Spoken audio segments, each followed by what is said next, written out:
Hey everybody, it's retrogamer 1977. I'm just going to be playing some Atari. If anyone wants to hang out, feel free. Because I'm just in a hotel room now doing my travel training gig, so I got some free time on my hands. So I'm going to play some Atari here.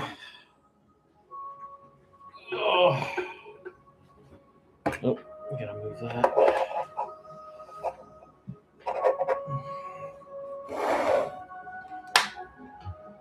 All right, what should I play? Hmm.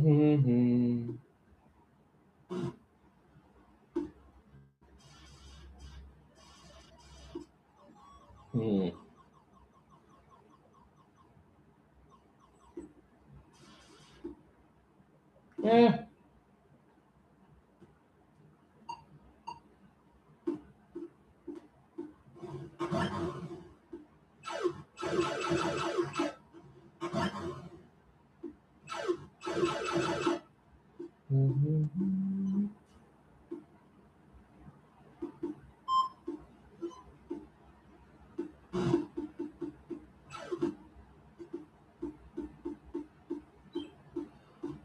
Oh, do.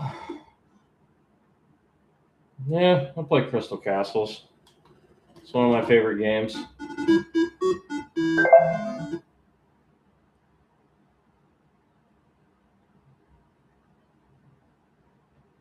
Do, do, do, do, do, do, do.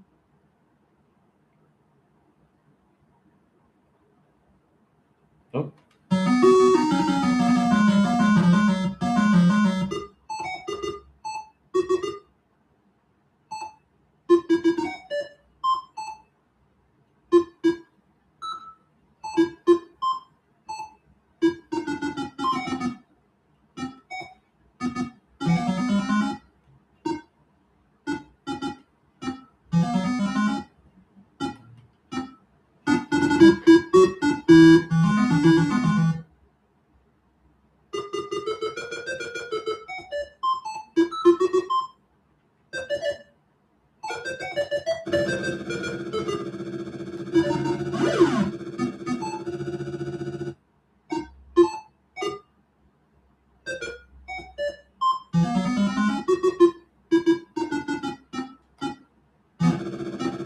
But some of you are wondering, like, oh god, not Crystal Castles again.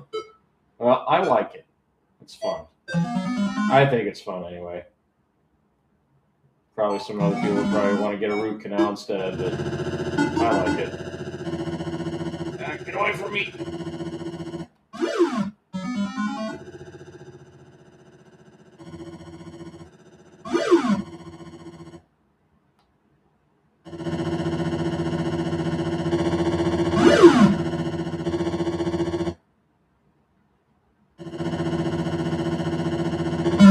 Oh, fiddlesticks. There.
Oh, come on.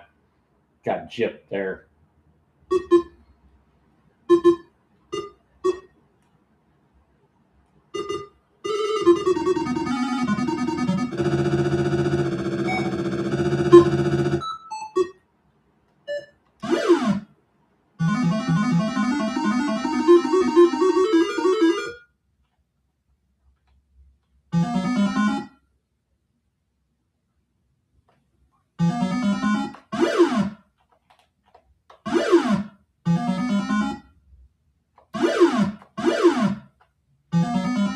Ah! Oh, you dirty little tree. I hate you. Oh!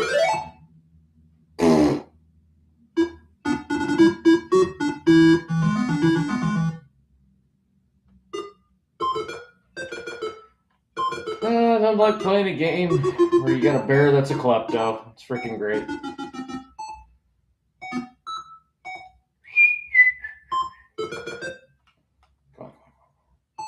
Aha! Sucker!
Ah! That's what I get for getting greedy.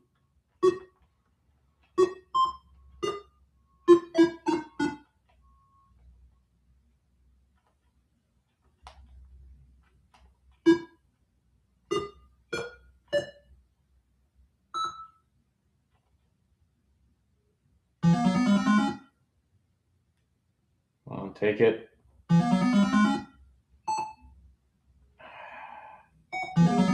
Dirty little bugger. Fine.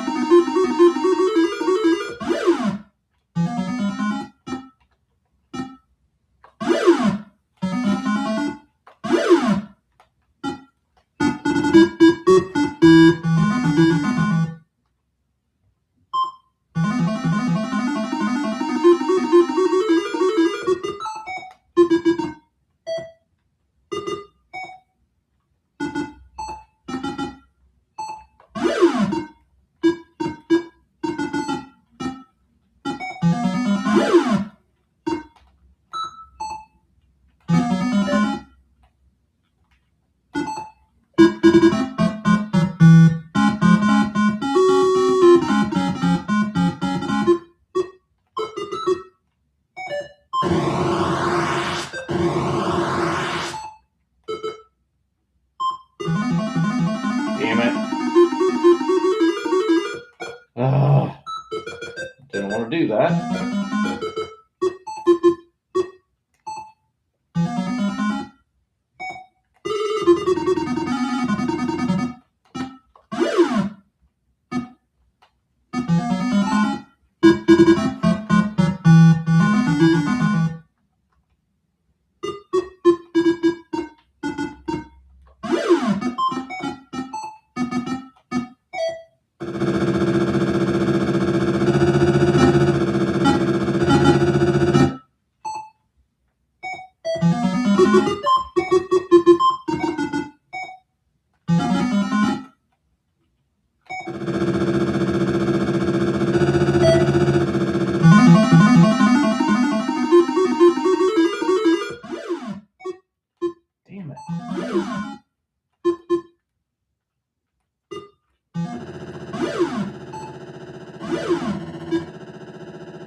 Well, fiddlesticks. Well.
Oh, you dirty little bastards. Ugh.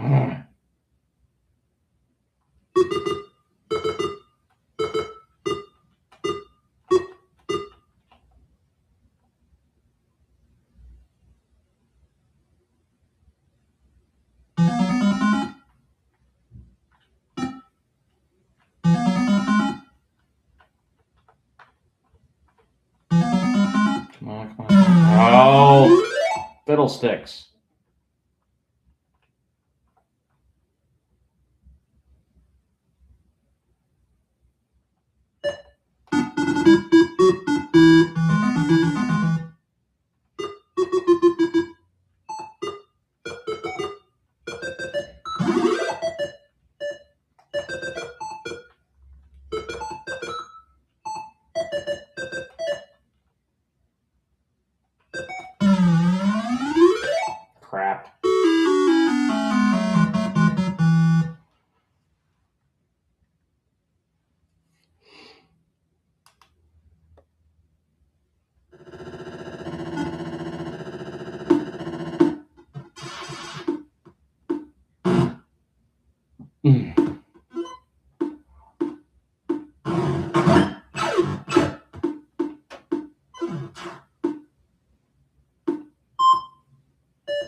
What the heck just happened here? Oh. Ah!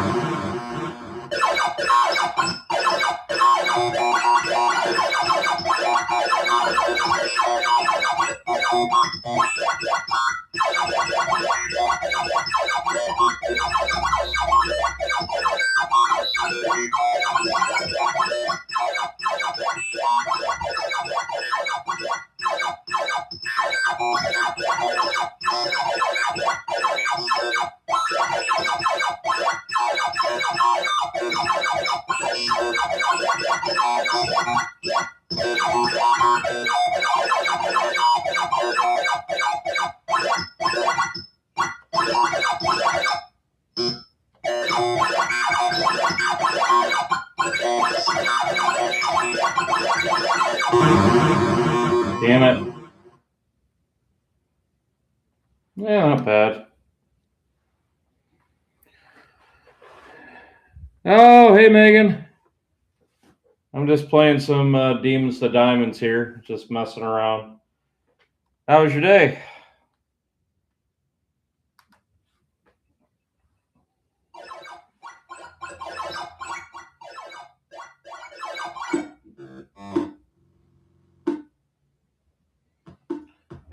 Let's see, what should I do now? Let's try Gravatar.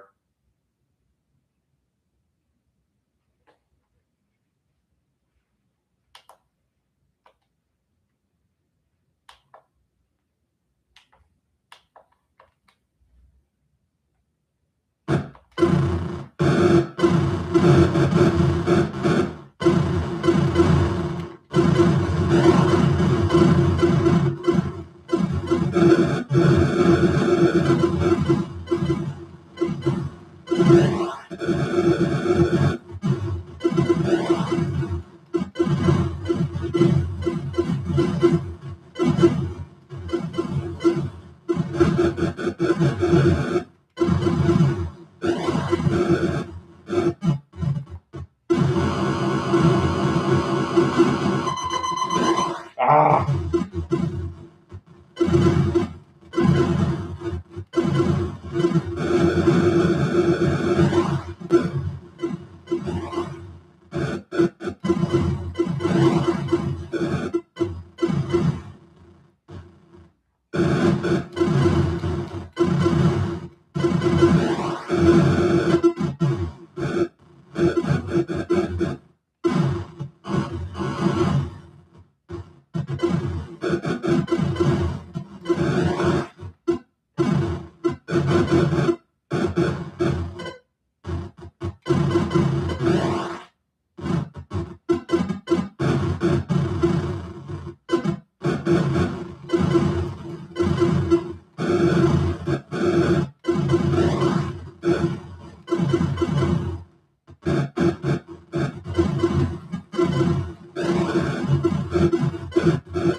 Ah!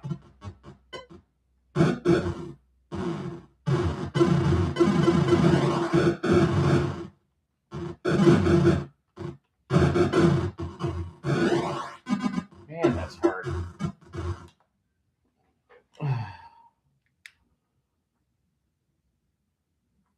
Oh, house cleaning. Yeah, that's always fun. I get to do that all the time when I'm at home myself. Yeah. Oh, hold on. I didn't want to do that. 5, 1, start. Let's see if I can take out this stupid.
Yeah, this is the GameStation Go, Megan. I'm playing Gravatar, the 2600 version.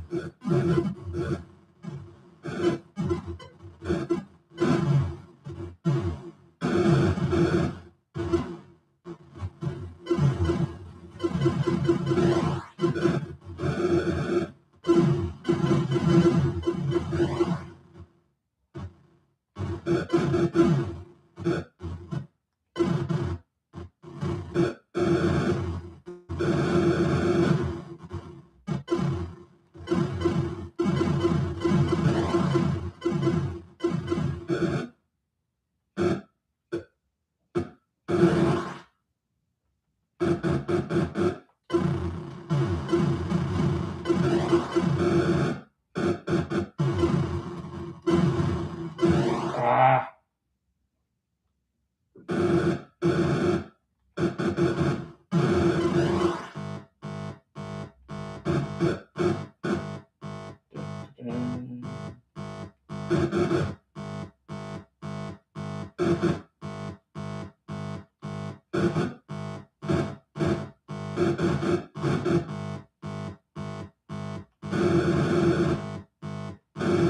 Ah.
Oh, I thought I was supposed to shoot the darn thing.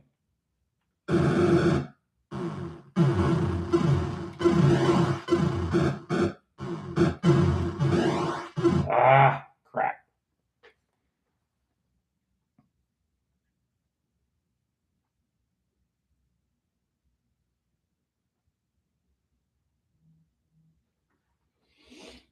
Oh.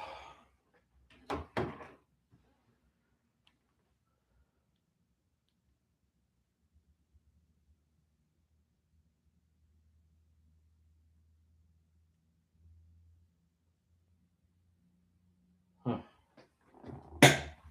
Oh.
it's fun, but it is difficult. Yeah.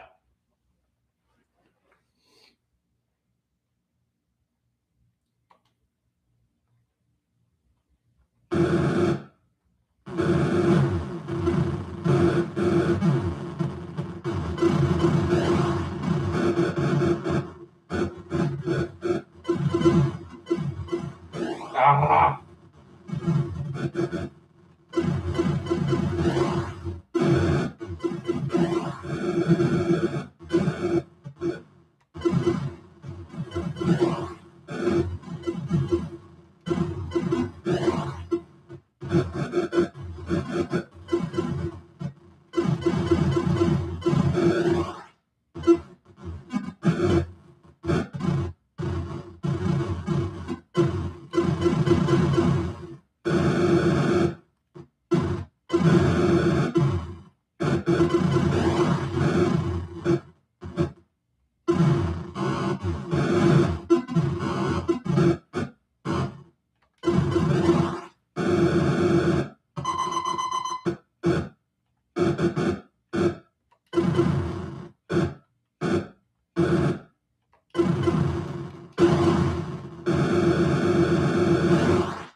Oh, darn it.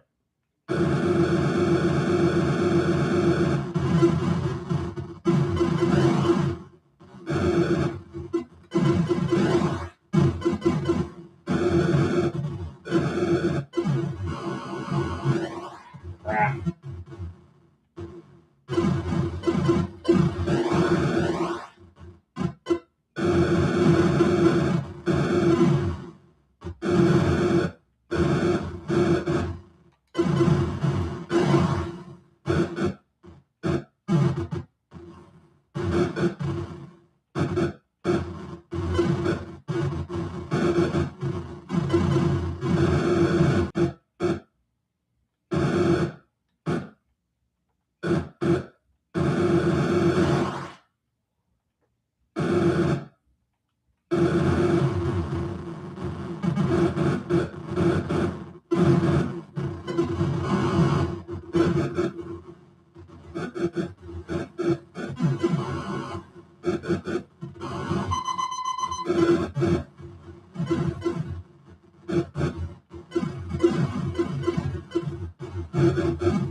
Ah, crap.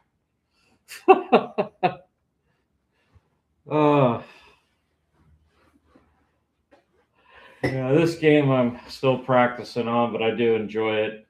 I wish they would have put the recharge version on here. I think that would have been really cool if they would have done that, but it's not on here.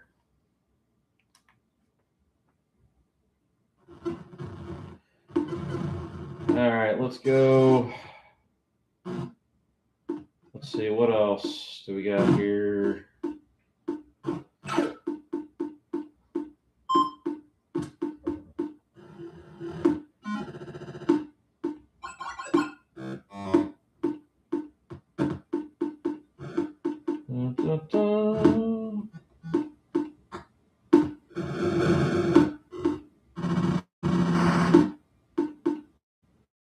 Radar lock. This set. I know it's in here.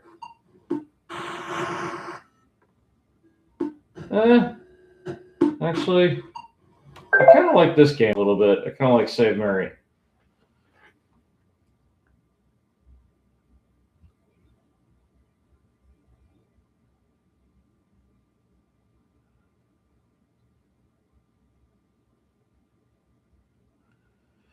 Yeah, Megan. Yeah, no, it's a good deal right now. If you can get it at 130 right now, that's a steal because I paid like 180 for mine when I got it.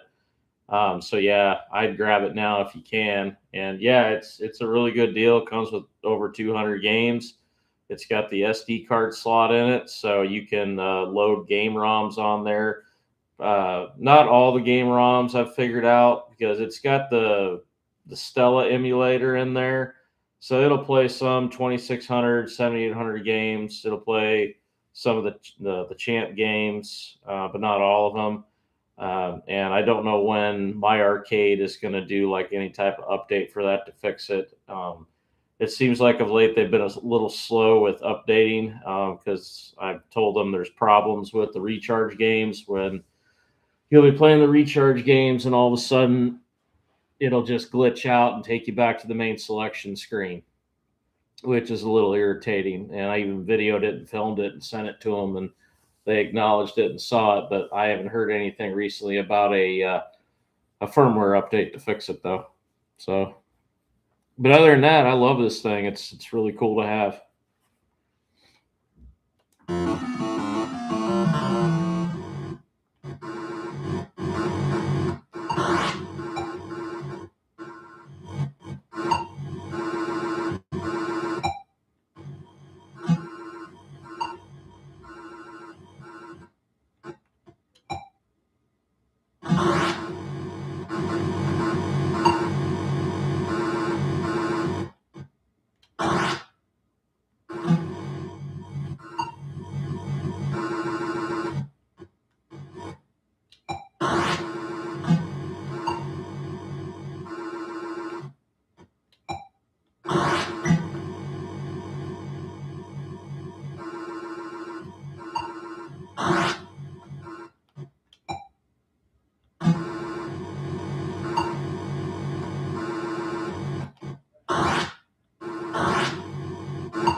The heck was that?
Oh yeah, it'll play. I didn't know. Oh, I didn't know it'll play TurboGrafx 16 games.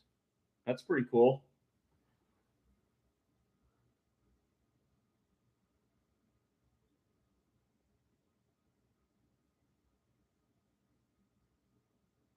Okay, yeah, I didn't know it played TurboGrafx 16 games. I never played a TurboGrafx 16. I take it you have.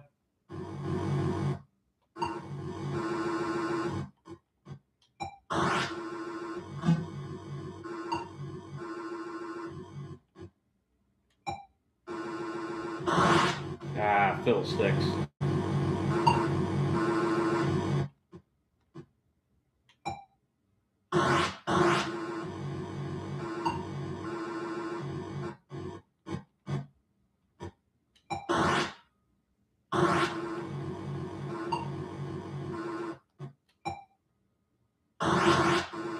Well, heck, how in the hell do I?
Yeah, you're right, Megan. Maybe she doesn't deserve to be saved.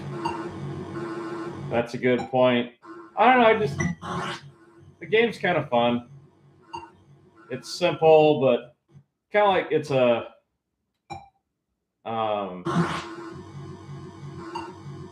it's kind of like Tetris, really, to an extent. But this game is kind of new to me because I didn't know about this game when I was growing up as a kid. I never heard of this game.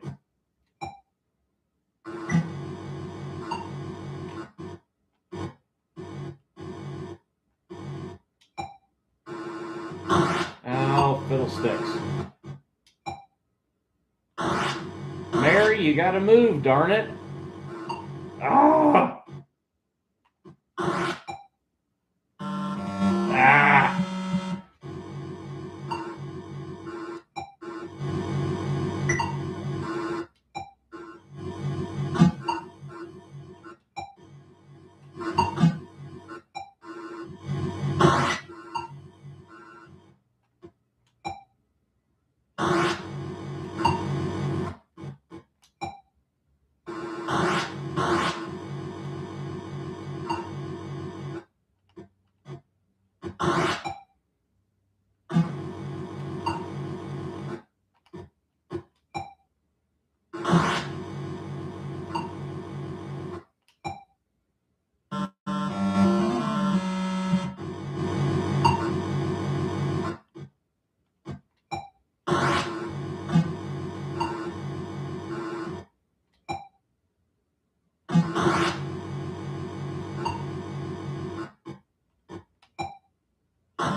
Ah!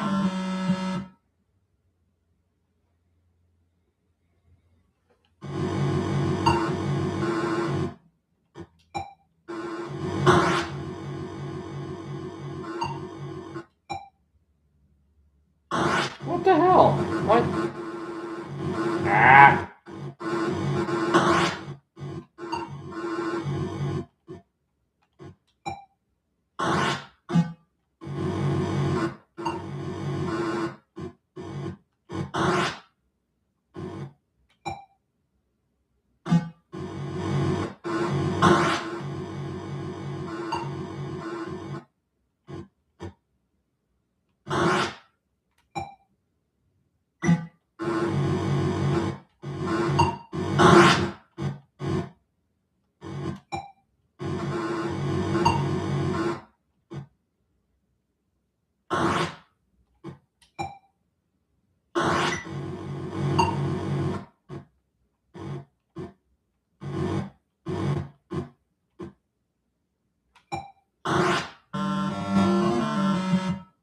Oh, boo.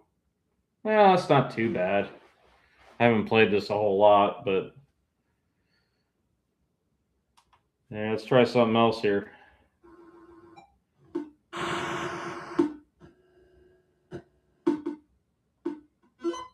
Ah, crap. I won't do that.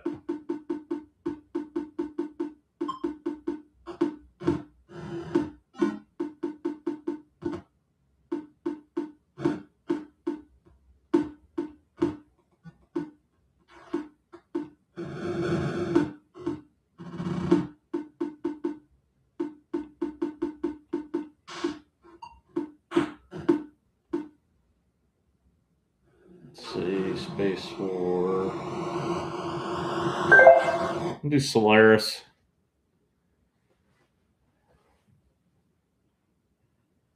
I haven't played this a lot either, but it looks interesting.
Oh crap! I ran out of fuel.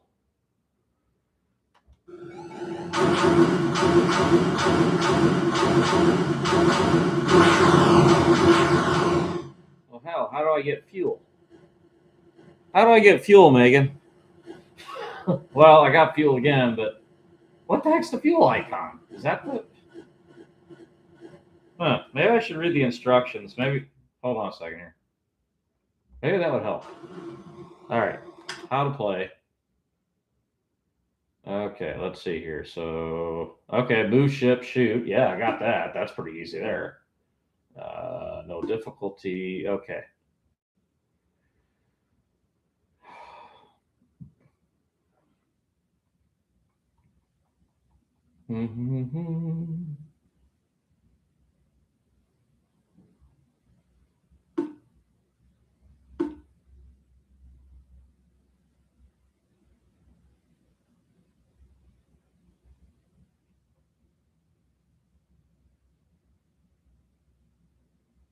Visit docking bays. Okay, well, what does a docking bay look like?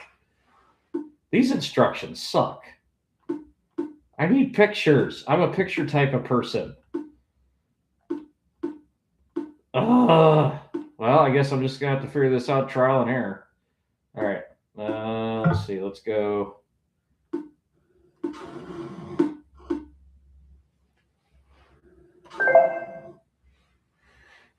Yeah, no, for a 2600 game, this actually is pretty impressive. Yeah, this is another game that that came to the 2600 late in its lifespan. So I had no idea about this game. All right.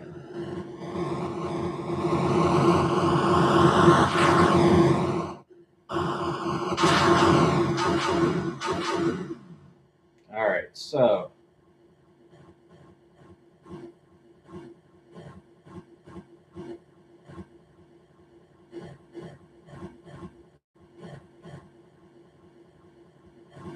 assuming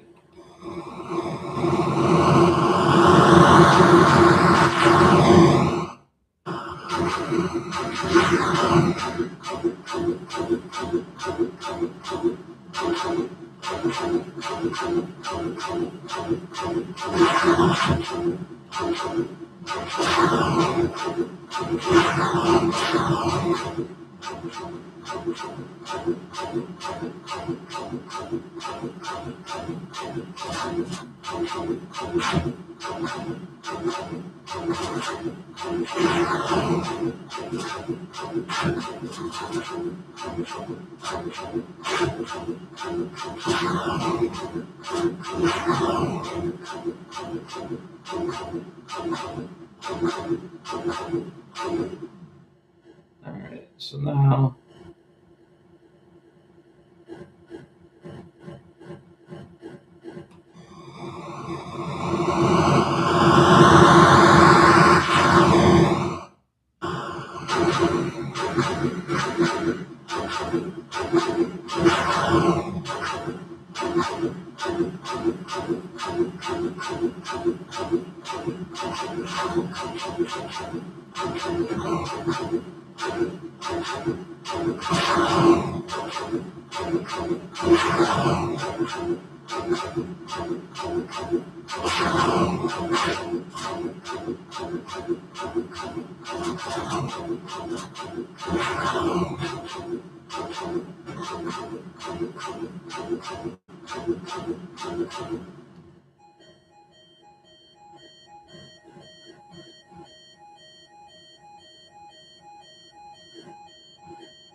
Ah, crap.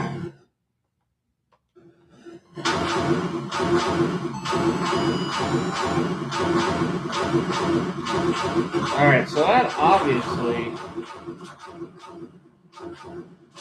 is not the refueling station. Ah, fudge.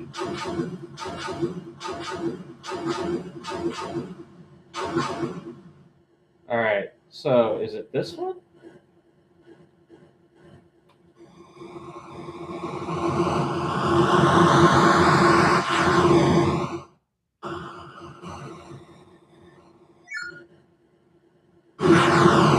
Oh, that's not. That wasn't it. Okay. These instructions suck. Some of the instructions on the GameStation Go are not the best, but I think I was in the right area to refuel. So maybe I should Google that. Hold on a second here. Hold on. Let me Google it.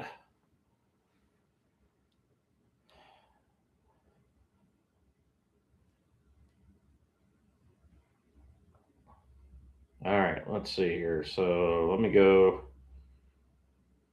Dun, dun, dun. Okay. How do I refuel my ship on Solaris for the Atari 2600? To refuel your ship in Solaris, find a docking bay on a friendly planet. These are shown as stars on your scanner. Stars on my scanner. Okay, hold on a second here. Stars?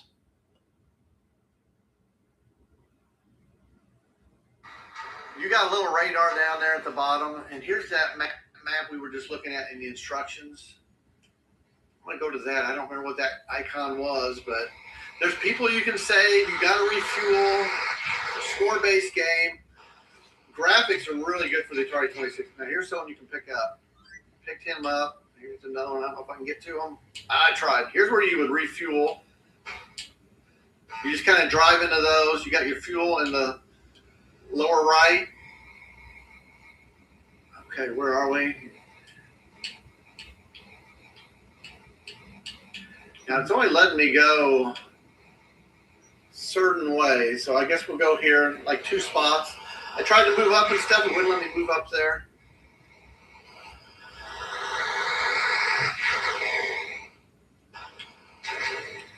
Now you'll have space battles. All right, so I'm kind of in the open there. Let's go here. I think there's definitely going to be some fighting in this area.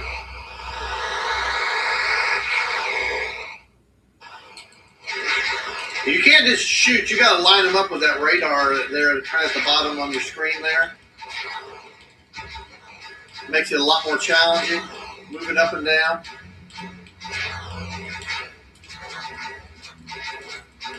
Ooh.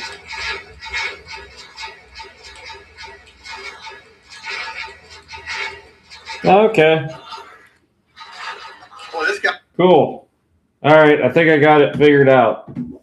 I went to Tim's Tiny Arcade, and he actually shows how to do it. All right, here I go.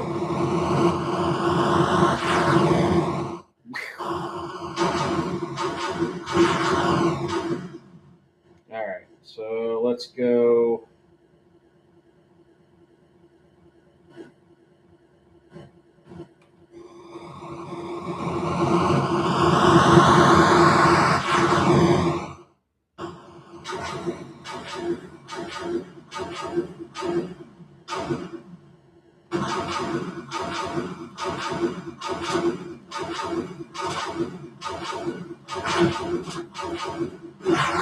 Ah!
Woo!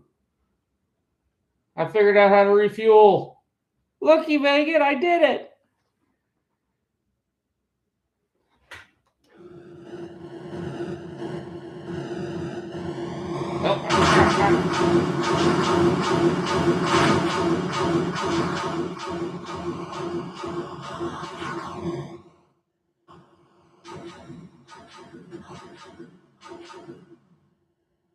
All right, where am I? So I'm going to go.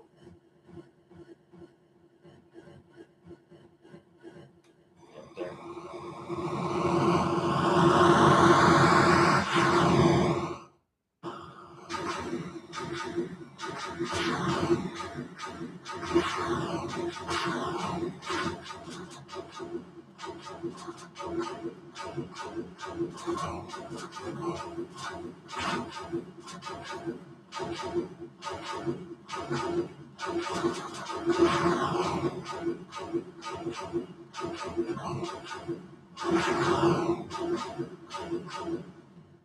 All right, so let's see. What's my fuel at? I should probably go refuel just to be safe.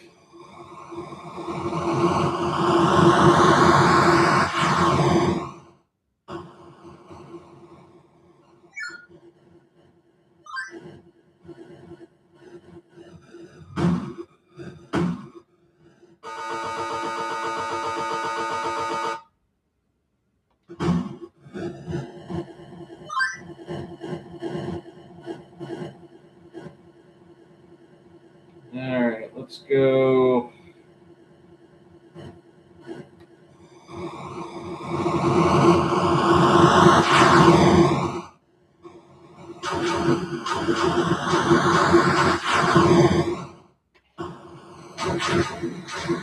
Oh, shoot, what the heck are these things?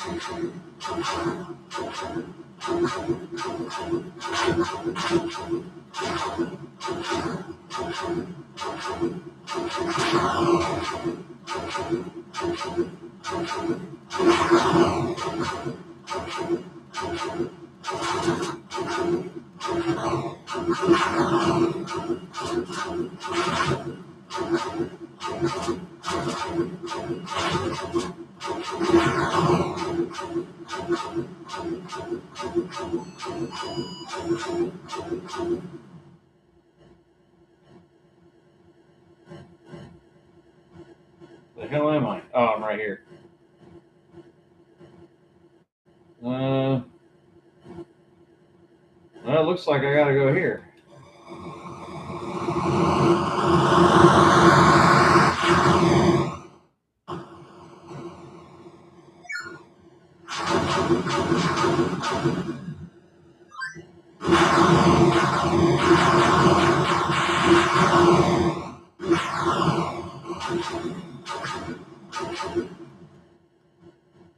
Alright, now what do I got? Where the hell am I? Okay. Well, that's interesting. How do I go? Huh.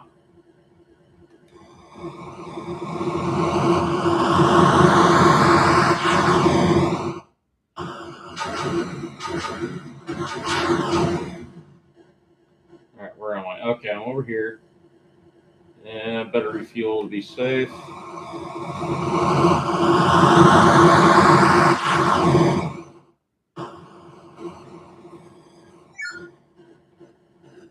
Hey there, little buddy. Don't worry, I'll save you too. Woo! This is fun. Okay. So let's see. Let me go. Yeah, I'm gonna take out these bad boys next.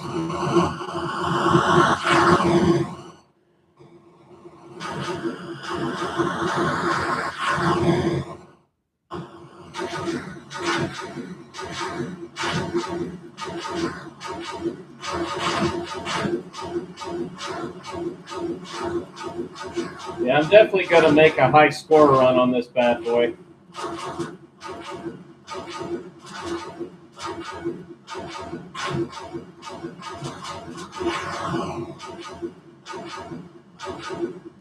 This is pretty fun. This game is actually, well, originally this game was supposed to be turned into the conversion for the last Starfighter movie, believe it or not. This one, and then they were going to they originally made Star Raiders 2 for the 5200, the last Starfighter game. There's actually a prototype of it. And if you actually look, oh, damn it, at Star Raiders 2.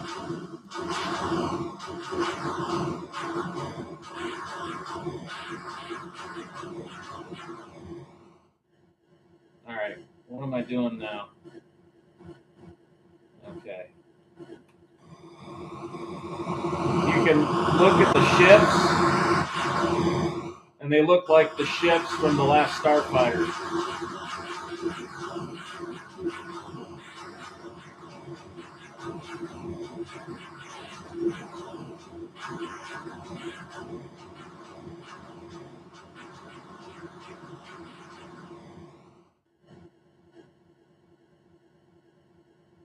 All right, what's my fuel at?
Fiddlesticks.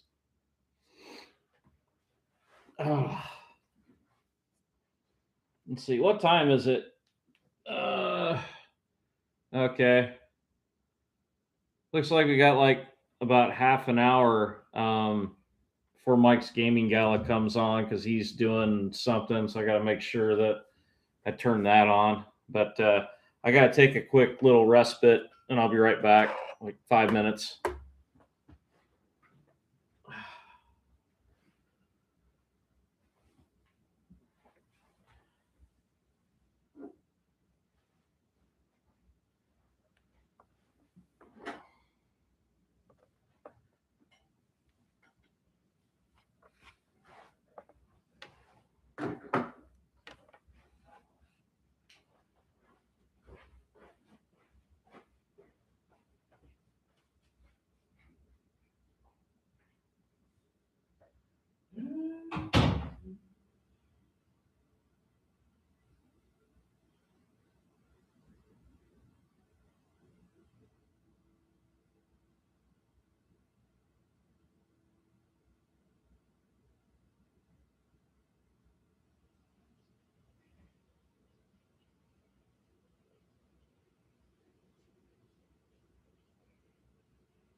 Alrighty.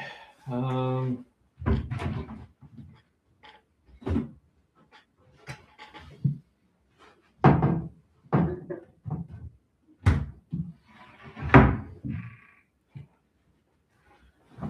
gonna crack me open a beer. You drink, Megan?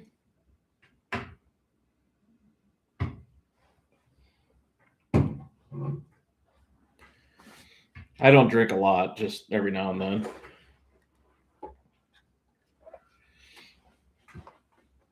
Oh.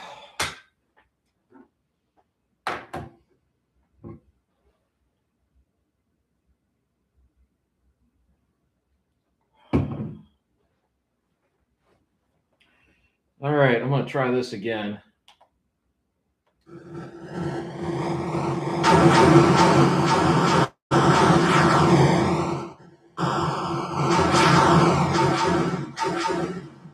right.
All right. Ah.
All right, what's my fuel? My fuel's still good.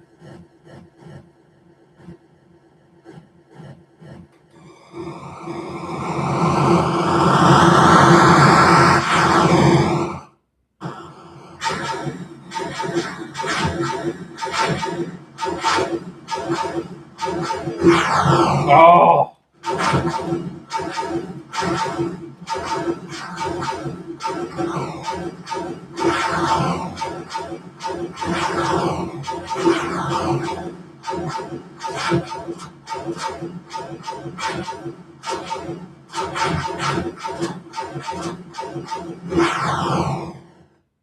Darn it. Oh.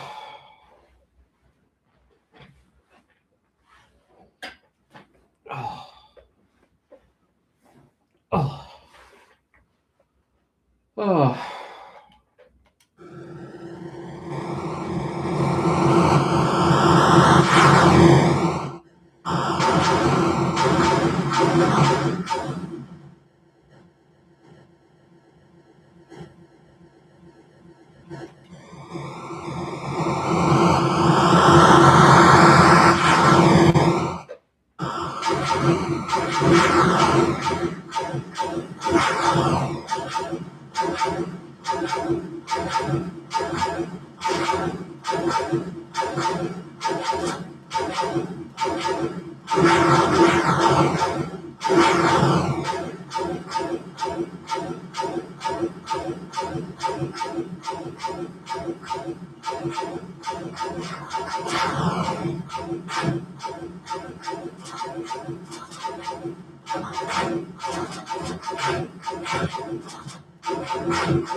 Yeah, those big stations that I'm finding, they look like Cylon base ships. That's actually kind of cool. It's like I'm playing Battlestar Galactica back in the day. Kind of fun. All right, let's go to that one.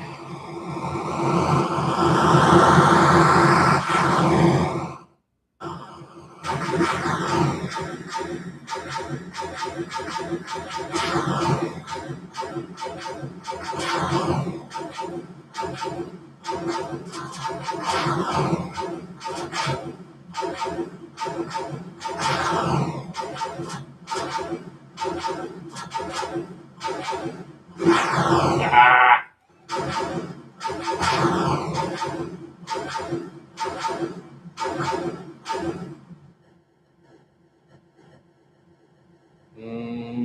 It's my fuel.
Great.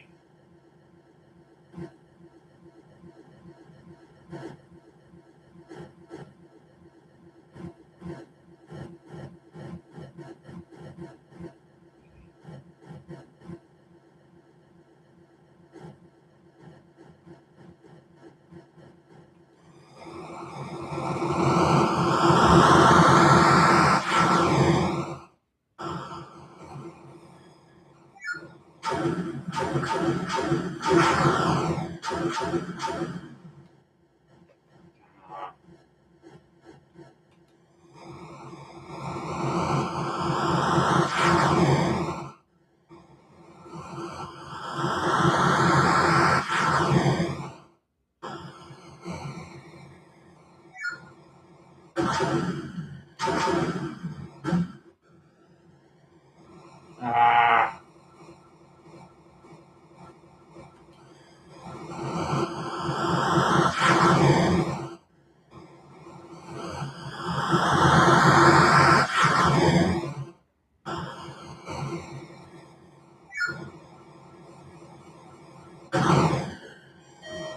Ah. Yeah, my ship got damaged so bad it screwed up my controls. So if I go right, it goes left, and if I go left, it goes right. Yeah, bumps into the fuel. Yeah, that's funny. Yeah. Yeah, if you start to get damaged too bad, it screws everything up. Yeah. Yeah. No, I like the space games. I have the original Star Raiders for the 2600. I have it, and with the little number pad that came with the game too. I used to play that as a kid, and I have it again. I'm gonna have to play that and show that game too, because that game is really fun to play as well. So.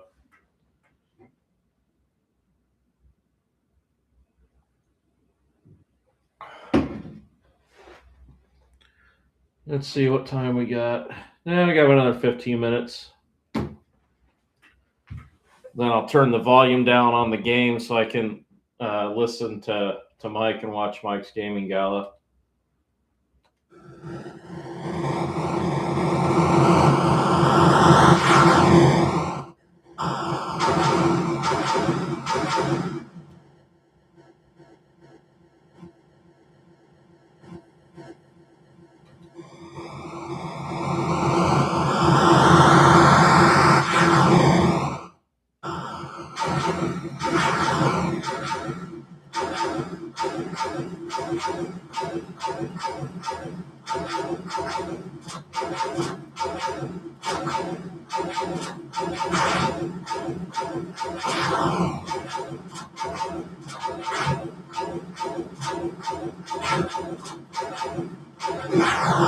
Ah, darn shit.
Ah, stupid shit.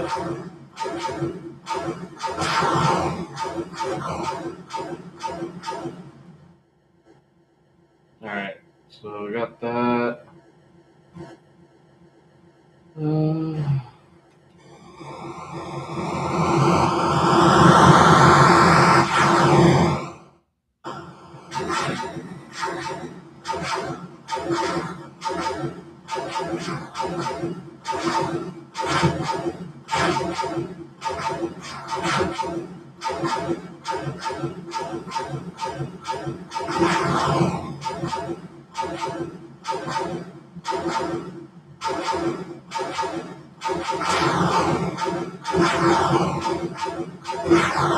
Oh, fiddlesticks.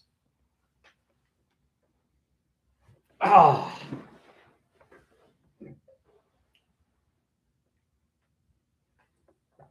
Oh.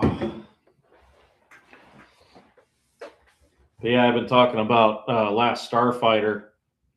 I think it would be really cool if they would come out with a sequel. There have been talks about it for years now, but it's apparently still in limbo. I hope they make a sequel before all the original characters from the first movie die.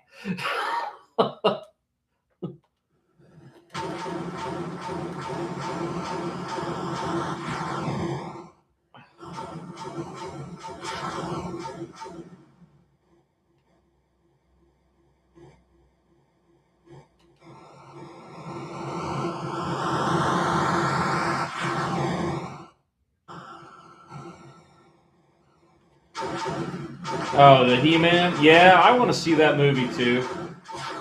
I like He-Man. I'm not a He-Man super fan, but I did watch the cartoon when I was a kid, so I do enjoy it. And I remember when the movie came out in the 80s. Oof. It was still enjoyable, but it was not the most high-tech movie, out there. So when it came out, I think I was like 10. Because didn't it come out in 87? Yeah, because in 87 I was 10. All right, so where do I want to go now? Fuel's still okay. I'm going to go there.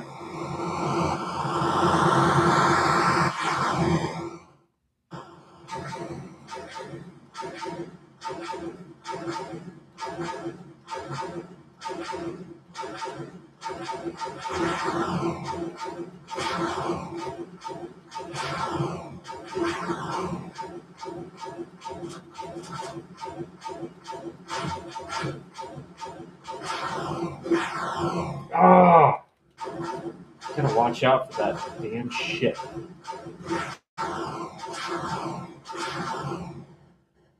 Alright, where am I at now? Alright, so I'm over there.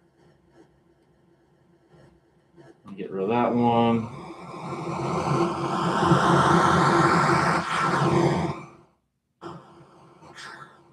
Yeah, he was pretty good in The Punisher.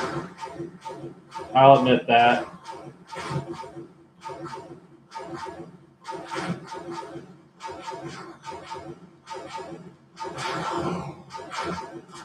Are you into comic books, Megan?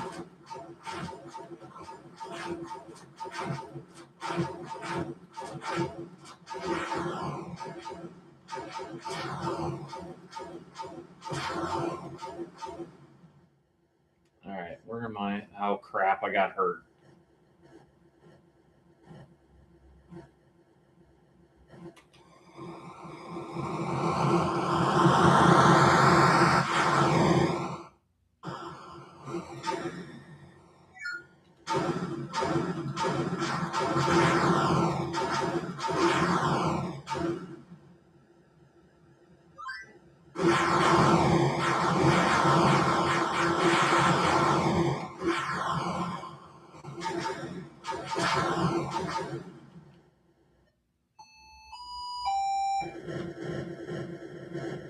Oh crap!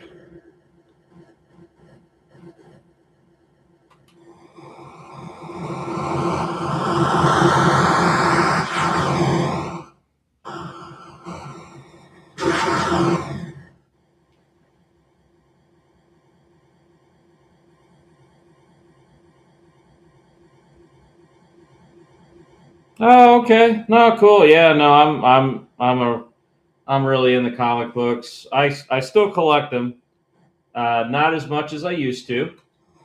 But yeah, no, I still read comics.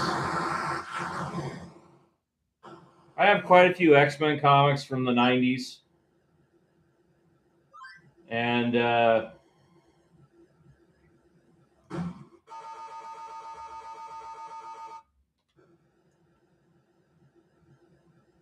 crap, I missed the guy. And I also right now what I currently read is I like Incredible Hulk, Fantastic Four, Captain America, and then I like Nova. I used to read quite a few of the DC books, but I kind of lost interest. Probably my most favorite DC book that I used to enjoy to read uh, was Justice Society of America. So,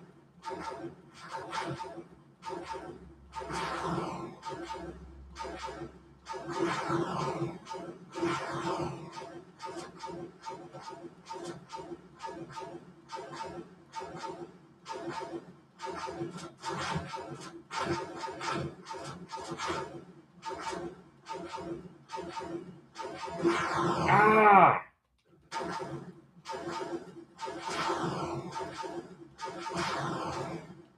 all right. So what we got now?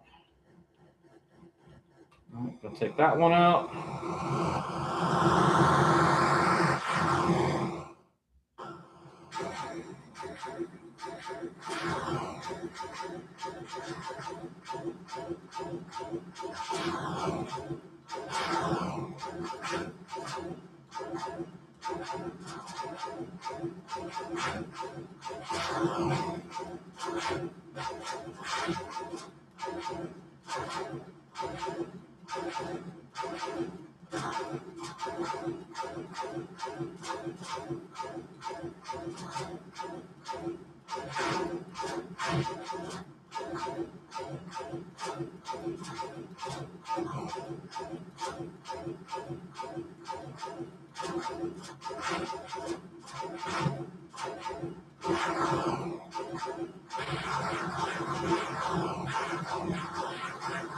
Oh, great.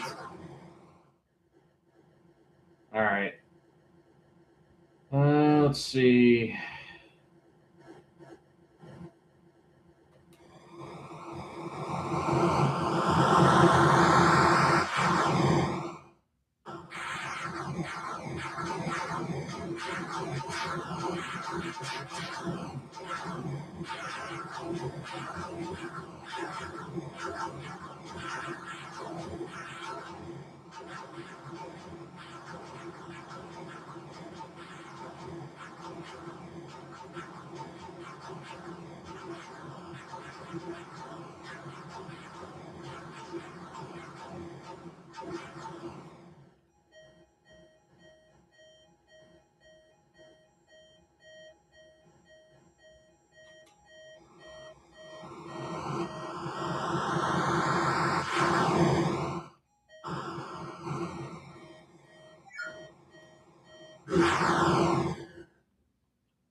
Okay, what the hell is just that?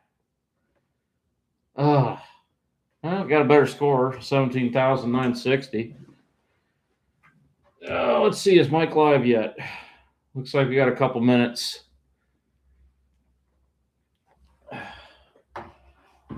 Because he said he was going to be on at 8. And what the heck was he going to talk about?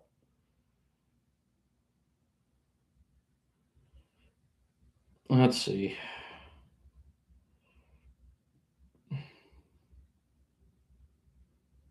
All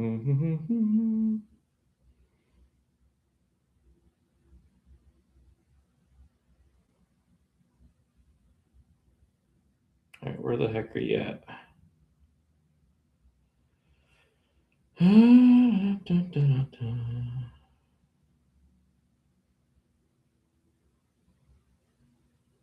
Gaming.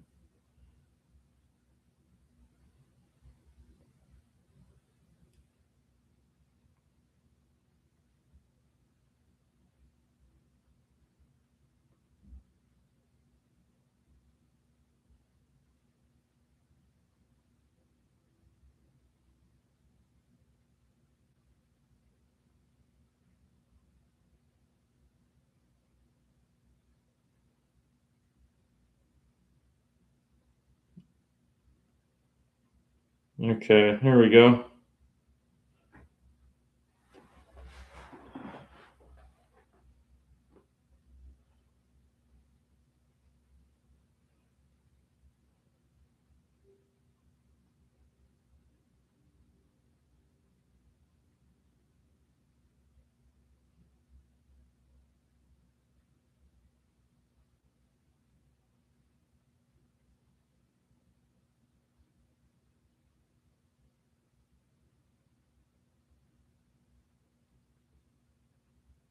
There we go. Looks like he's going live now. From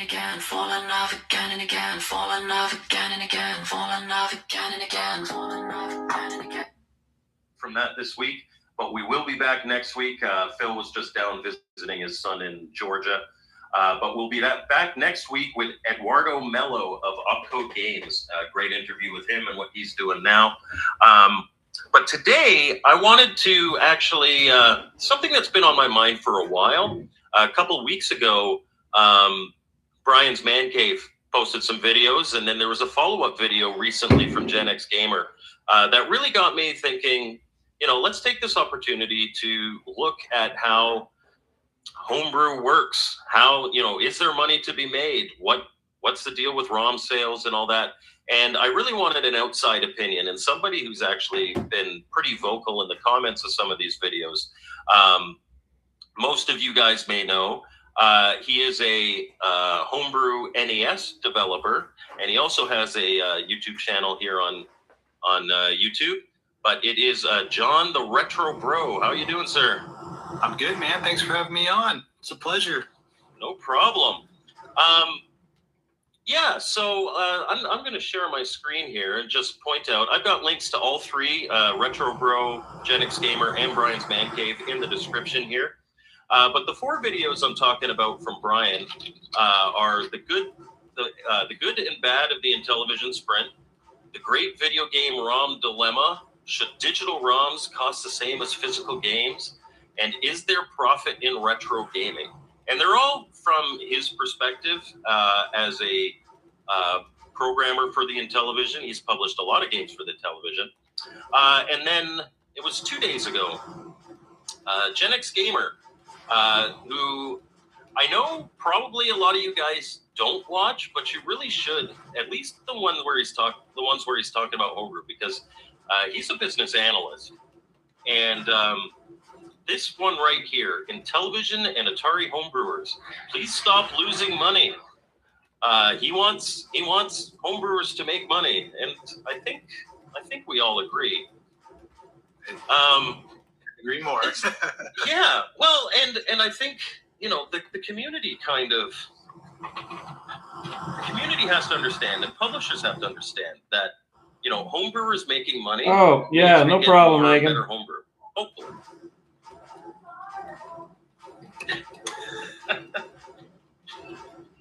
See my wife Johnson upstairs. Musical House. Yeah. I was telling Mike before the stream, I'm like, usually when I stream on my computer, I have OBS settings, so none of the background noise is picked up. But no, those were really good videos. I watched all of them. I think the first one that Brian's Man Cave did. Hold on one second.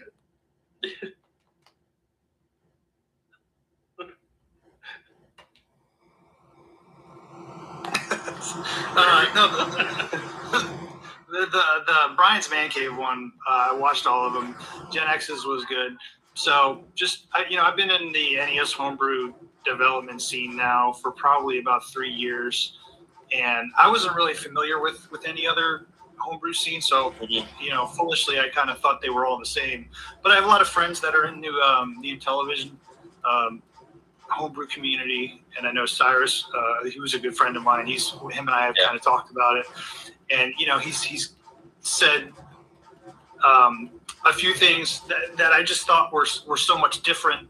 And even the one publisher I worked with on my first game, he's done, I think, boxes and publishing for television stuff. Okay. His name's Frank, so I don't know if anyone's too familiar with him, but he's done Atari, he's done Intellivision, he's done NES, obviously.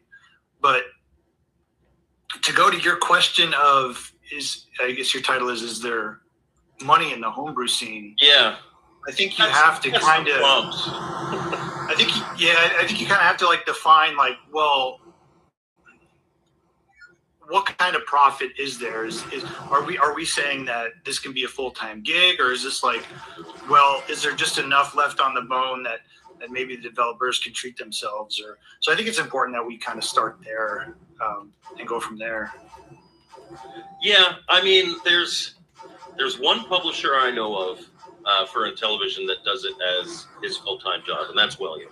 Wow. That's okay. But I wouldn't say it's like a really good living by any stretch. And he's been doing it since 2012. What's interesting to me is the comments that you've made, just the huge difference between how television homebrew seems to evolve and how NES homebrew seems to evolve. Obviously, it's a much bigger market for NES. But also, emulation for NES. 25 years ago, I was emulating NES when I was in college. Oh, yeah. Nesticle. Yes. Yeah. I used Nesticle. But with Intellivision, there's really only one emulator. There are multiple emulators, but there's one emulator that's the king of them, and that's JZI and TV. But even then, and all emulators, you have to get your own exec file. You have to get your own GROM. You have to put those in. If you want to play ECS games, you got to get the ECS file. And then it's a header-based emulator. So it's not like Stella or Nesticle or whatever, where you just open up the software, open up your ROM and play. Whereas, and so with the big development for Intellivision homebrew, there's always been ROMs out there, people just making something. But it was very console-based. Whereas I know way back then, and it was mostly hacks 25 years ago, but NES started very ROM-based, very digital-based. And so now that the Intellivision Sprint has come out, and it uses JZI and TV, it's compatible with everything. And it's that was my question. Is it because I know Intellivision uses different mappers and ROM chips, so is it compatible with all current mappers that are out there? JZI and TV is the emulator. It's the only one compatible with JLP. JLP is the big thing because that came around, if I'm not mistaken, 2019. And it allowed you to save to the cartridge. It allowed you to have more memory, bank switching, several other things. Nothing that couldn't have been done back in the day, but just something that had never been done. And so now that the Sprint is out, and it is compatible with everything, and it's easy to use. Obviously, if you want to get more involved and do your custom art and all that stuff, that's another thing. But You throw a ROM on a USB key, it'll play, or a bin and config.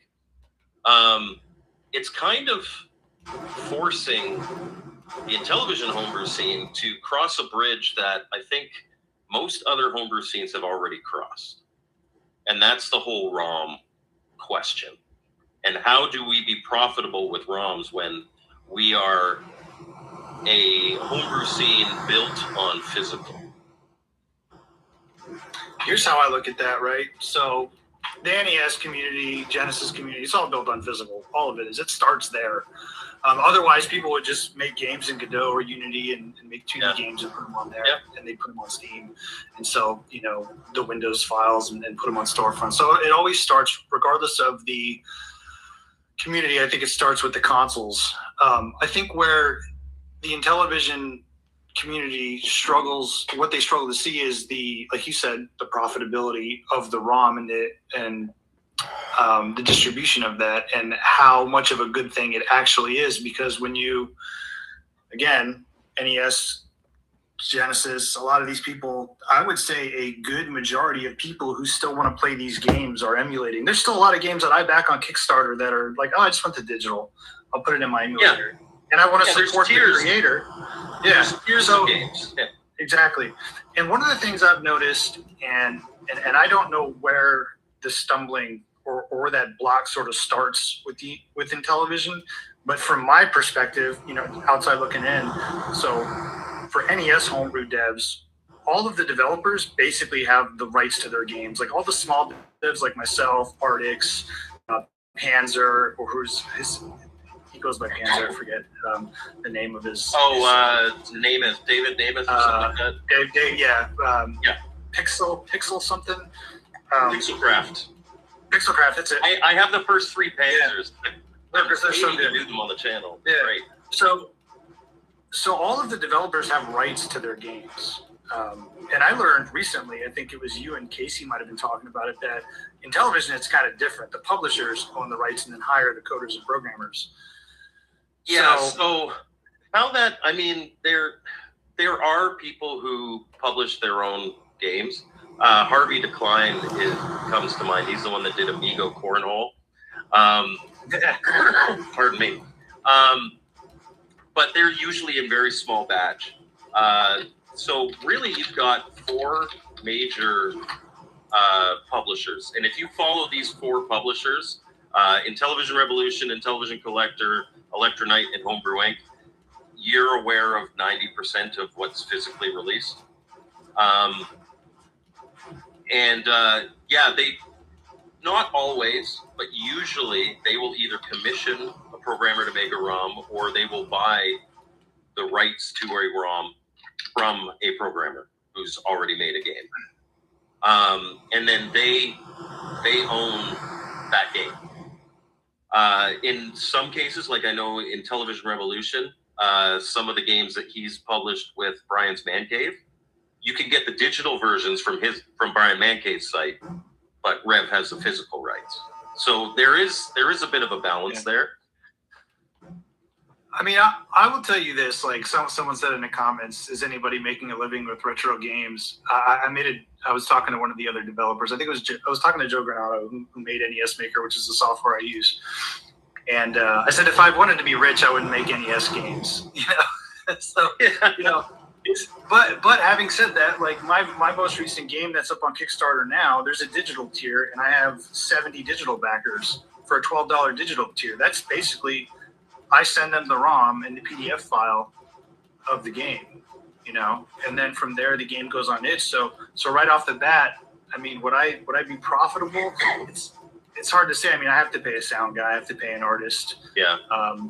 So would I be profitable just with that? Probably not. But it opens the door, because a lot of times what I've seen is people will buy digital and then they go, I really like this, I have a Nintendo, I'm going to get the physical somewhere. So I think the ROM is a good entry point if you give them that access, because $60 plus on an unknown developer, on an unknown game, a homebrew, it's a big ask for a lot of people that might be newer to the scene. So I think making ROMs available just broadens the horizon of your potential audience. I would agree specifically with like community like Homebrew. Like, we're seeing, honestly, I am the most positive about Intellivision Homebrew that I've ever been since the Sprint came out. Interest has gone way up. A lot of people that I've talked to are interested in buying Oscar TG's programming book, like how to program an Inti Basic to make their games. There's a lot of potential here to broaden that community, because the community's always been a very it's a very strong one, but a very tight one, and a pretty small one. And so if somebody was releasing a physical version of the game, they could expect to sell between 100 and 150 copies. But that's at 60, 70, 75 bucks a pop. As opposed to if you sell the physical copies to that core community that definitely wants their physical. And I'm part of that community, but I can't afford to buy them all. But there are some games that I would absolutely buy the ROM for 15, 20 bucks. And Intellivision Revolution, who actually commented here, he did say that Brian's Man Cave, he keeps the game ROM rights. So he keeps the rights to his games. Intellivision Revolution just pays to be able to publish them physically. But Intellivision Revolution has actually started selling for the little Sprint keys in a case with the overlays and a mini manual. So you can still have kind of a physical, and I think they're about 20 bucks each, as opposed to 60, 70 bucks for the same game. Why? So one thing I've noticed too is the NES community in particular is big on Kickstarter. I think Genesis is too. How come that's not a thing for the Intellivision community? I think that would be a big. I think that would be huge for some developers and publishers, because it basically covers your production costs. I know that's why NES developers do it, because a production cost on the game I'm making now, it's probably going to be over 10 grand. I can't pull 10 grand out of my butt, and yeah, not many people don't can. want to risk that. So a lot of people, independent developers, will do Kickstarter, and however many backers, that's how many we'll make, and it'll fund the production. I'm curious why that's not the case for Intellivision. I know for a fact we had Guardian Game Studios in here, and he mostly does Game Boy games, and he does the same thing. Yeah, Game Boy's another one. Yeah. He will do a Kickstarter for each of his games, and even if it just barely makes the thing, he'll even set it low. At least it covers most of the production cost. I think a part of the reason might be Rev's comment here. Intellivision people are a little wary of crowdfunding. That's fair. That's super fair. It's a fair point. But I've seen that in other communities as well. Comics, they don't like Kickstarter either. Yeah, I have seen pre-orders though. Like William from Electronite, he'll do pre-orders. But you could probably get a better reach through Kickstarter. I think, like, if it was somebody like William, if it was somebody like Luke from Intellivision Collector, it was someone like Rev, like a well-known entity who has a long history of publishing games, I think people would be on board. If it was somebody new, like if I said I'm programming a game I'm going to put on a Kickstarter, I wouldn't back that. You almost have to have somebody to kind of, set the expectation and start the trend, because, like you said, it's going to take people that the community trusts. Damn it. And I think that's, thankfully for me, as somebody who came into NestDev late, there's a lot of trust in that community, because a lot of the stuff on Kickstarter for NES, that stuff's done. Those games have been in development for years. Now you have some exceptions, like I don't know if you heard of the game Former Dawn. That's like this huge NES project with a brand new map, or it looks like a Super Nintendo game. It's unbelievable. But I was going to back that game until I found out like they basically have an alpha demo with barely anything on it, and they're not as far along. So I mean, I wanted to wait. I wanted to ask you about the piracy thing too, because I know Brian's Man Cave, I think that was one of the things that he really stressed on I think on his second or third video. And it's a concern here. This is Luke from, he's an Intellivision Collector. So he's got the same kind of concern. Like I said, this is a bridge that so many other homebrew communities have crossed because because emulation for those systems has been easier in the past. Whereas now we're just crossing it because this is the first time really that in television emulation is super easy. I think almost though, if it makes it harder to emulate, then there'd be less people trying to pirate it. Because it's like, well, this is hard, you know. I think here's the thing. I think the people who pirate games are kind of just passerbyers. Like, oh, that looks neat. I'll just download it. And then they find out they can't run it or they don't know how to set up a television emulator, and then they just go to, well, the hell with it. I think those are your pirates. I think, especially in the Intellivision community, you guys have like a really strong following of people who want to play these games. I think those people are not going to pirate those ROMs. And I'll tell you another thing. If they're worried about like, well, so and so bought it, so he's going to give it to, you know, his friend Jimmy and then his friend John. You know, I don't think from what I've seen, people who purchase a ROM are less inclined to share it with other people because they bought it. Like, hey, I paid for this. Why should I just give this to you? No, you go pay for it. You know. Well, and you get blacklisted by the community. There is literally no benefit to you to share a ROM that you purchase. I agree with that. And like I said, too, the whole mentality of if homebrewers don't make money, they won't make homebrews. There is like, and I'm not being cynical about, like, I know there are people out there is like, oh, you should program and publish these for the love of the Intellivision and for the love of, well, yeah, but if there's no benefit, you're spending a lot of money, a lot of effort to do this. Like, I think so. There was no money in it. Yeah. Yeah, I think there would still be developers making games. Yeah, but they wouldn't be the big things. Like I think you'd be surprised, actually. Really? Again, I can only speak for the NAS homebrew community. There's been some amazing games that have been released for free, and they're unbelievable. They would rival AAA games of the late generation of the console. You know, I look at it like this. Would I still make games if I didn't make any money? I probably would. I mean, I've released free games. I did a demake of Virtual Cop that uses the light gun, and I can't. It literally I had my sound guy like demake the music, so it's copyright infringement out the butt. Yeah. But I can't charge for that. But I really wanted. Virtual Cop's like one of my favorite light gun games ever, and I came across a demake on. I think it's on itch a while back, but it's not. It's like maybe like a 16-bit demake, but you can only play it in the browser. I'm like, I wonder if I could do this on the Nintendo.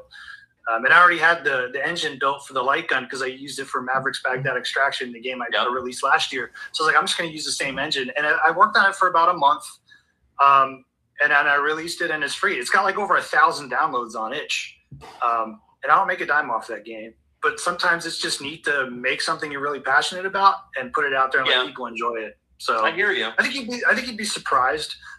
When I spend a year like I did on my most recent game, like if I couldn't make any money and just all the things that I had to go through, I don't know. I probably wouldn't work on those big long projects. I mean, that's probably for sure. At least there's some reward in this at the end where it's like, hey, I spent the last over a year working on this game.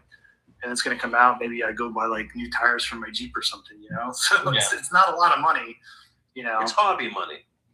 Yeah. Yeah. Or maybe I use that to pay my artist and then my sound for the next game I work on.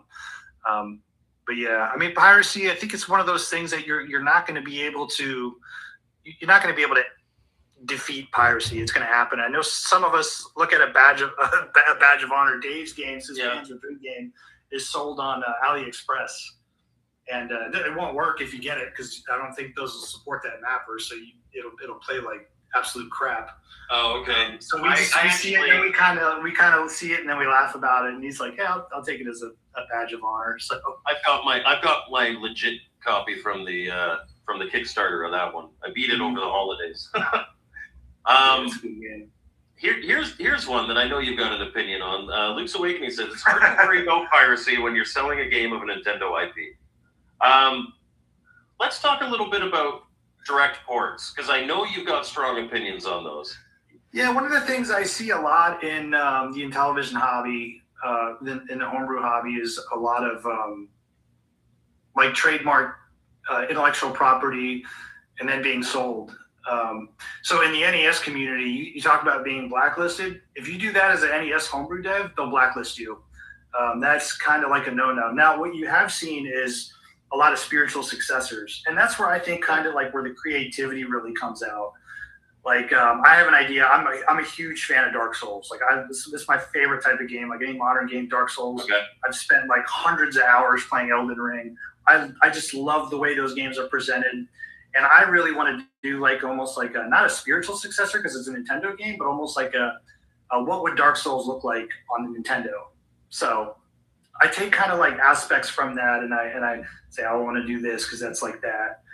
But I think to just straight up copy something and selling it, I don't know why developers would do that for the only reason to try and make some quick cash. Like, why do you have to have that name on your game? Can't you call it something else and do something similar and be like, hey, this is what it would exist and be like before it happened, and kind of let it stand on its own 2 feet rather than propping it up on existing intellectual property or copywritten material. Yeah, I think we were talking a little bit in the green room about this. I think, like, I've got a reputation for being down on ports, and I'm not. The Intellivision community is full of ports. The Atari 2600 community is full of ports. The 7800 community is full of ports. And I think a lot of it they get away with because it's IPs that nobody cares about anymore. And honestly, the amount of money that any lawsuit would get those companies isn't worth the cost of the lawyers. So they kind of, like, I've heard, I cannot substantiate this, but back when Atari Age, before Atari bought Atari Age, 50% of the store was unlicensed ports, including like Star Wars games and stuff like that. Which Star is Wars like, is owned by Disney though. Now that's a Disney is very litigious. Nintendo is very litigious. But they don't care how much money you have. They do not care. If they can shut you down, it's more of a statement to them rather than we don't need your money. I mean, I've seen Nintendo go after people on like, Facebook Marketplace and stuff like that. Yeah. And they're barely making any money. But I have heard stories. I cannot say that these are actually true, but that when Al, who used to run Atari Age, kind of still semi does. Whenever you get a cease and desist, he'd just laugh and rip it up. and nothing would ever come from it because it doesn't cost them anything to send that letter. But to follow up with the lawsuit, it's not worth their time or effort. So, but how do you guys look at that from a creativity standpoint, though? I mean, to me, it feels like cheap to do that. I mean, because I feel like I could right now, I could make Super Mario Brothers 3, or I can make Sonic on Nintendo. Like it wouldn't. Yeah. I would literally just be spending my time stealing assets, and it wouldn't feel like, as somebody who likes to be creative, I would be bored doing that, and I wouldn't like get any enjoyment out of doing that. That's fair, and Mike, that's where it comes to my biggest thing with ports. Again, I like one of my favorite Atari 2600 programmers is Champ Games. They're a publisher now, and they do exclusively ports for the 2600. But they put so for Elevator Agent, which is a action, and it looks almost like you're playing an NES game, but it's on the Atari 2600. Yeah, like a system that was made in '79. Like they just do really cool stuff, and then they usually have their special mode where they add stuff. Like it's an impressive feat. So my position on ROMs, not on ROMs, on ports, is that if you're going to port something, add something to it. Like there has to be a reason to port it. If you're just porting it for the sake of, hey, this game was great on Atari, now I'm going to make it on the Intellivision, that's not worth it to me. Now, one port that I will point out, and I've got it, where is it here? If I share this tab instead, and I go to Intellivision Collector and bring it up. So Intellivision Collector is a great site where you can buy digital versions of all their ROMs. This Montezuma's Revenge is fully licensed, and you can buy it physical or you can buy it as a ROM, which I think is awesome. As well as a lot of the ports. Yeah, when it's fully licensed, they paid to have those rights. So I mean, obviously, I'm not against the ports at all. I think my biggest issue with then we get to this, and this. Yeah. Don't get me wrong. It looks and sounds like the NES Dragon Warrior. It is an incredible feat. But I don't know how much longer he's going to get away with that. Yeah, I mean, and that goes back to my thing. Like, so that was what, $15 for the port of Dragon Quest. I don't know what that is. Canadian, yeah. So that'd be like, I don't know, it was like $12, 10, 11 US probably. Yeah, $12 maybe. So like, I go back to my question. Like, do they just do that and use that name just for brand recognition to sell it? Do they not think that it's going to stand on its own 2 feet if they make something similar? Possibly not. The really funny thing about Dragon Quest, though, is that Luke did not know that in Japan, Dragon Warrior was Dragon Quest.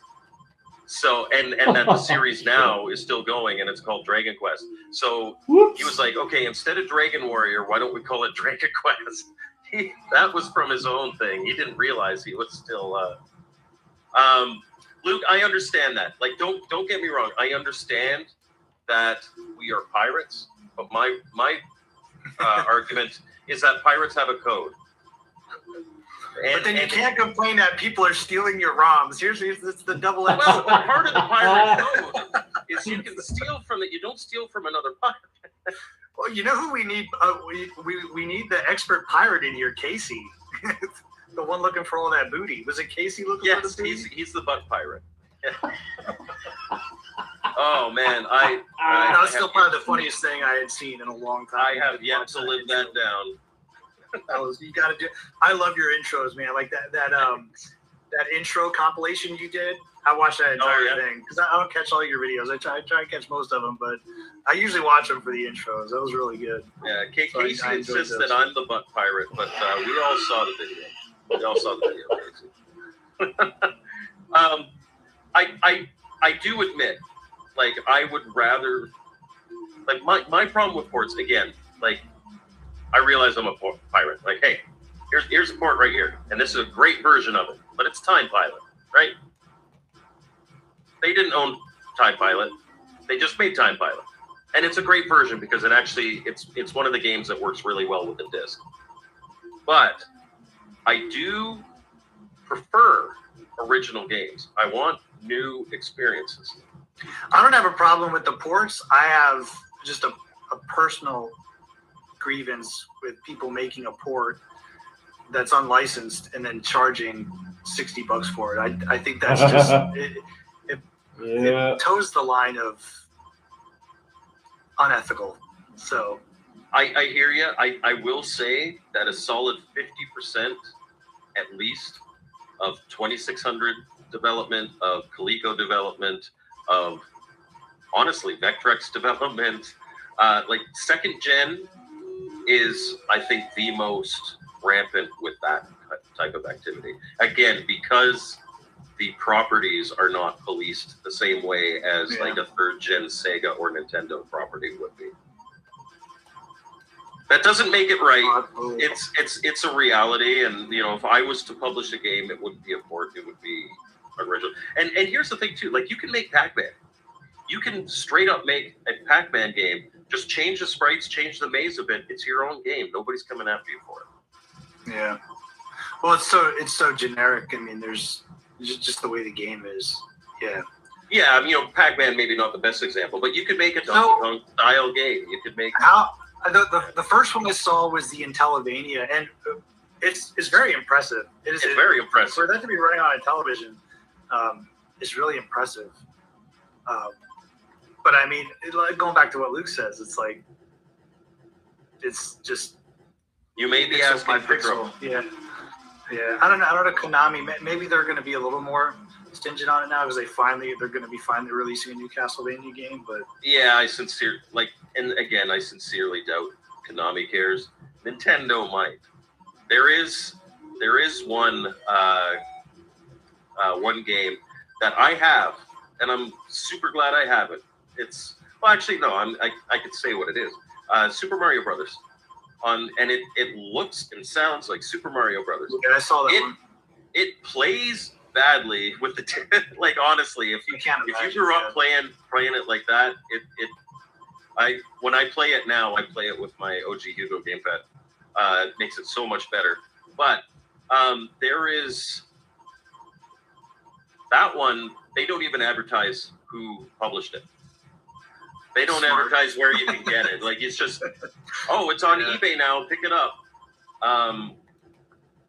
Because, like, and if you have to do that, maybe you should just not make that game. Or make something that's your own. Or make it. Somebody said, if you made a Mario style game, like what you're saying about Pac-Man, you know, lawsuits would be inbound. Not necessarily. There's a game that's going to be coming out by Matt Hugson, I think his name is. He's a very prominent NES developer, and he's doing a game called Super Sunny World, which is basically a nod to the original Super Mario Brothers. It looks amazing. But even Super Mario Brothers is so generic. Unless you're ripping off the sprites and the sound, you get away with it. You'd be fine. And then it gives you your chance to kind of make it unique and original. So, yeah, and so Rev says totally different game. Completely different. And yeah, it's a damn good version. And Luke's right. I don't want to belate the point too much. I mean, it kind of is what it is, and every publisher / programmer is going to have to decide whether or not they accept the risk that's involved. Yeah, that's what it comes down to. It's just going to be, people are just going to do it until something happens, you know, like actually happens. A DMCA is one thing, but who follows up on? Nintendo won't send you a DMCA. They'll sue you. Because you're not obligated to send anybody a DMCA, and I think maybe people don't know that. They don't have to send you one. They can just sue you and not send you one. Yeah. So that's not a risk I would ever want to take. It's not a risk I would take either. I mean, if people want to, that is their prerogative, and it's also everybody's prerogative as to whether or not they want to buy that. But again, like you said, that's the difference. Like why you had me on here was because like there's so much difference between the different homebrew communities, and that is one like you don't see in NES development. I guess like maybe that's because you don't really want to make an NES version of Sonic, you know, because like Sonic is so good. I think I've seen one though. There is one, but as far as like what else could you do? Like, so there's somebody making a Symphony of the Night remake for the I think the Genesis, and that looks really good. But he's not selling it. He's just gonna put it out there, let people play it. I think that's the right way to do it, because as soon as you sell it, the spotlight goes on you. You know. Yeah, I've seen people be forced to take it down, but I haven't seen anybody really being gone after if they just made something that's completely blatant copyright but put it out there for free. I haven't seen it. I haven't seen that. Well, I mean, I think Genesis did it to somebody a while back. Really, for like a free Sonic game? Yeah, it was a while ago. They were making something. Well, you know, the creators of Doom, id Software. You know, one of the first games they tried to make was a PC port for Nintendo. It was Super Mario Brothers 3. Yeah, so they were testing out their scrolling engine that they made, and they made Super Mario Brothers 3 on the PC, and they sent it to Nintendo, thinking like, oh hey, you know, they're going to give us a deal, and we're going to get it on, we're going to publish it and develop it and put it on PC. Nintendo wrote it back, told them to take it down, we're going to sue you. So then they used the engine they made for I can't remember they had a series of side scroller games. This is years before they made Doom, so it's like the early 90s. But yeah, interesting. So why don't you give us your perspective as a homebrew developer from like start to finish? What would be your process to get both a digital and a physical release? So in my view, like digital always comes first. In fact, when I started the Athos game that is on Kickstarter now, which is a Metroidvania, That was started as a so NES Maker does a thing called Bite Off. It's a game jam basically. They do it once a year, and they give you a theme. They tell you to develop a demo or whatever. So I started this game as a demo, and then I was kind of just working on it, and I'm like, maybe I'll just put this out as a ROM.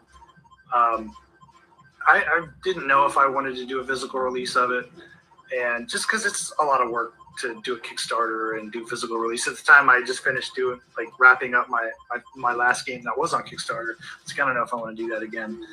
And then as the process went along, we had testers, we had people playing it. They're like, this needs to be up on a cartridge.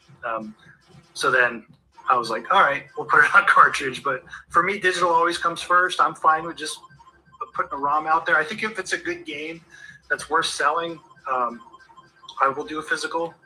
But if it's something that maybe I just want to make because it's fun, I've made a couple platformers, and then that light gun, the Virtual Cop remake that's free.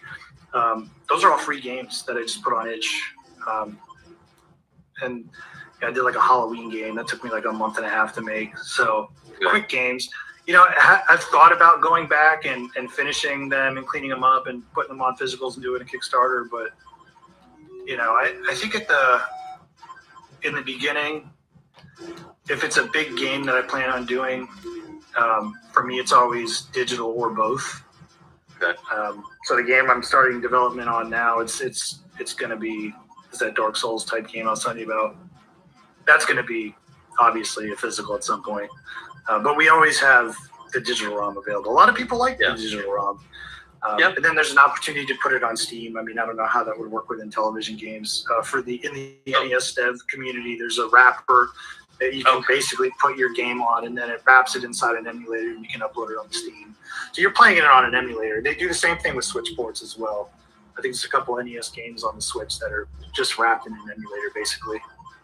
And then, so if you were, but do you use itch.io? I know that is really popular in the Game Boy. Yeah, so yeah, it's huge in the NES dev community. In fact, almost every Kickstarter that I can think of for NES games, the ROMs after the Kickstarter is finalized, maybe a few months, maybe right away, the ROM is then available on itch to download. And what is the? Go ahead. I'm sorry. No, I was just going to say, what is the process for, does itch take a commission on sales?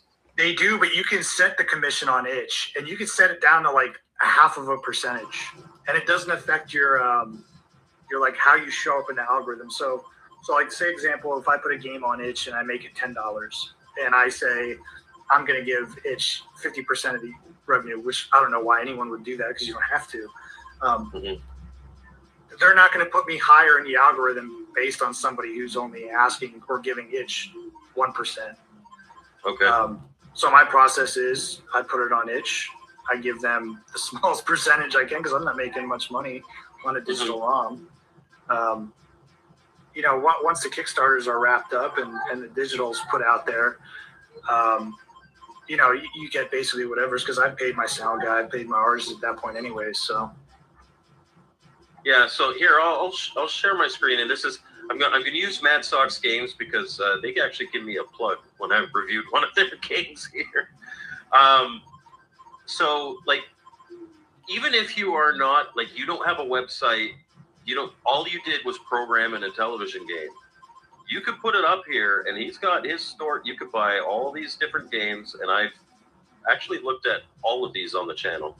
You set your price. That's a minimum price. If somebody, if Casey's buying, Casey's a really generous guy. He'll add an extra $10 when he buys his, because you can, if I went to buy here, you can add gifts, and then you just get your, you got a whole storefront here. You don't have to develop anything. You just have to sign up to itch and give them their 0.1% apparently. But that's a great option, because right now, and I don't mind this, I do like how centralized in television homebrew seems to be. Like I said, there's the 4 major ones, and you will get almost everything. There are some outside of that, but if you want the core stuff, you You just have to follow Four Guys. Whereas when it comes to NES, I find it's a lot less centralized, which means that you do a search on itch.io for NES games, and you'll find, I think you're saying you found like 150? Yeah, so if you want to share my screen here, sure. I can show you here. So this is my page, because I don't have a website. Websites are expensive to run, and you don't get any, no one's going to see them. I don't know why that's so bright the way it is. So, but if you come up here, let me see if I can find it here. I can go into my library, and we have me and one other developer. He also does YouTube. We created basically an entire database of NES Maker games. So you can go on here. This is every Nintendo game made that we know of so far, made with NES Maker. And you can put these on a flash card. You could put these on. You just play them in your emulator, and I think we're up to 155 right now. So that's another thing the Intellivision community can look at, is just compile these games, and the developers get custody. So like, this is just a list we compiled. So if someone's going through this list and they click on, this one, for example, this is a whatever. I actually have this one. And he has one on Kickstarter right now, too. So you buy this, and then the developer gets paid for it. Yeah, the developer. So it's a good way to kind of support the community as well. So I don't get anything because I compiled the list. It's just there for the community to look at and see. So that centralizes it digitally, but physically, I find it very decentralized. Like I will always hear about a new NES game 2 months after it's been sold out, unless I'm constantly hunting. So that is where I think the Intellivision community does do it a little bit better. It is easier to find the ones that are available, easier to find through the Intellivision homebrew community scene. We basically have Broke Studio and Dalen Games. Okay. Dalen Games has published my 2 games, and then Broke Studio, they will do a lot of because they're in France. So you can go on their website and they have a deal with the developers. So if they sell a game, they get a percentage of that. Beyond those two, it's kind of you kind of have to do some digging. It can be a little tough. Yeah. I do want to say a very special. Speaking of Mr. Generous, thank you, Casey, for the 5 gifted memberships. Which one was gifted to Luke, and he says Casey buys everything. He's why there's no Intellivision Sprint consoles. We just blame it on the Mantis, but it's really Casey. Are they not on Amazon right now? Did they sell out? Well, they've been sold out for a while. They have said that they're doing another batch. I don't know when that's coming. It should be soon. In the chat is people who Casey's in the know. Casey will tell you the second it shows up. He's got notifications set up and everything. Some of the stuff that's being done on Intellivision is actually really impressive. I was watching a video of that. I think it's called AF2. Yeah, so it's really funny. Last summer, Willie actually sent me a message on Facebook. He's like, "Do any of my games, do you think they're worthy of a sequel? And if so, do you have any ideas for them?"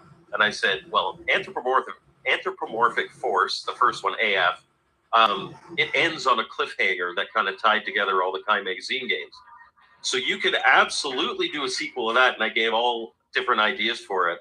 It looks like he's taken a couple of them. I don't know if he's taken all of them, but I'm really looking forward to that one. Oscar Kenneth. Oscar Kenneth, he has not produced anything that isn't phenomenal on the system.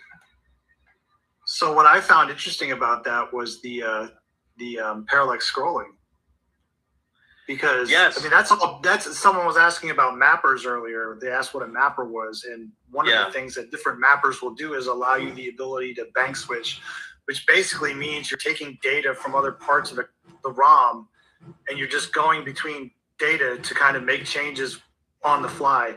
And people do that. That's how it's all done in NES development too, because you only have one background layer. You're just telling the PP in Nintendo, it's the PPU, so it's the picture processing unit, which is basically the graphics card. Like, hey, for this section of the screen, I want you to put these tiles in instead of, what's in the existing bank. So you're switching out of that CHR file and into another file that's stored in memory. So I don't know if I don't think original Intellivision games probably didn't have any of that. No, at least simulated parallax scrolling has been in several games. Well, it's all simulated because you only have one. You only have one background layer. Yeah. But they've done it. They did it in the first Anthropomorphic Force. I think they actually did it in Space Patrol, which is a port of Moon Patrol. It was one of the first Intellivision homebrews that was published. Yeah. Oh, the console hits Atari today, so yeah, they're back up now. That's good. Heard it here first, and they'll be on Amazon in 2 days. So if you want to sprint before the Mantis grabs them all, I'll tell you what. If there was a more centralized digital place like to get Intellivision ROMs, how we did. I was originally going to buy a Sprint, and then I was like, I'll wait. If there was a centralized place to get those ROMs, I think you'd have more people like me, or kind of just. I didn't have an Intellivision. My first console was a Nintendo. Yep. So it's really hard for me to go anything before. What is Nintendo third generation? Third gen, yeah. Yeah, so it's hard to me to go backwards from that point. But then you look at some of the stuff that they're doing, and it's like, wow, that looks really good. I would like to play that if I had a Sprint and I could just, load it onto there. I would, and the other thing with the Sprint too is like if you don't like those disc controllers, and I understand a lot of people don't. Yeah, I hate them. Plug this in. You can plug this in, and you can play with that. And I would encourage you, like, here's the Intellivision Revolution store. Just pick the game you want. You pay for it. It goes to your inbox. Intellivision Collector, we showed that. You pick the game you want. Goes to your. You get a link to download them. Even Brian's Man Cave, if you want one of his games. This is an original game. I don't consider this a port, even though it's Stratego, but it's a good version of Stratego. Excuse me. Yeah, so I mean, it's not centralized on an itch.io, although I would love to see more independent programmers upload their digital files there. I'd love to have a list, and somebody like Casey would put it together for everybody. A list like you guys put together for the NES. Where you just that's just NES Maker stuff. That's just NES Maker stuff we did. Yeah. The NES homebrew library is much bigger than the original library at this point. Do you have especially a link for digital? That list? Yeah. If you put it into the private chat here, I can post it in the comments. But, and these I want that in any emulator. And I mean, and a lot of them are free. There's some really good ones. I mean, really, really good ones. And those are the ones that I'll buy on itch first, and then I'll go find. Okay, who's got the physical of this thing? Where can I get the physical? Dungeons and Doom Nights was that for me. Like when I played Dungeons and Doom Nights, I bought that digitally, and I was like, I have to have a physical of this. So this Harvey Decline here, he's the guy I was mentioning that he self-publishes, and he's made 2 physically released original games. Yeah, I mean, I think it's funny because, like you were saying, like the NES, it's not very centralized when it comes to physical, but there is a conglomeration, like one place you can go and get a lot of the digital. And it seems to be a little more centralized physically for Intellivision. And like I said, it's new. This whole digital realm is comparatively new. I think Intellivision Collector's been doing it for 2 and a bit years. But just like Intellivision Revolution just started doing it a month or 2 ago. When it comes to you making, so you go through Broke Studios, but I know that, I go through Dalian. Oh, sorry, yes. Yeah. Broke Studios, I've purchased from them before. But there's also, in the NES community, you can pay just to have the games built and then sent to you, and then you can sell them on your own too. Yeah, Broke Studio does that. You can buy, depending on the mappers you're using, you can buy the hardware from other hardware developers. Yeah. From wherever you might want to get them, and then make them yourself. But it's easier to have a publisher do it. I could in theory have Paul. He owns Dalian Games. I could have him send me everything. I can flash it, do it myself. But that's a nightmare to do. Like just to ship everything out. I don't want to do that. Somebody asked in the chat, what kind of numbers does NES development do? And I mean, I'll tell you, my 2 Kickstarters. The one I had last year, we had 211 backers. The one I have now we're closed on 250. We have a day left, so we'll cross the 250 mark. Panzer 3, which is ones that you and I talked about, he had 300 backers. And then I know Dungeons and Doom Knights, which that's probably the best homebrew game there is on the NES. I think they had it was probably over 500. So they had 1,000 backers. So yeah, the people that want NES games there's a lot of people out there.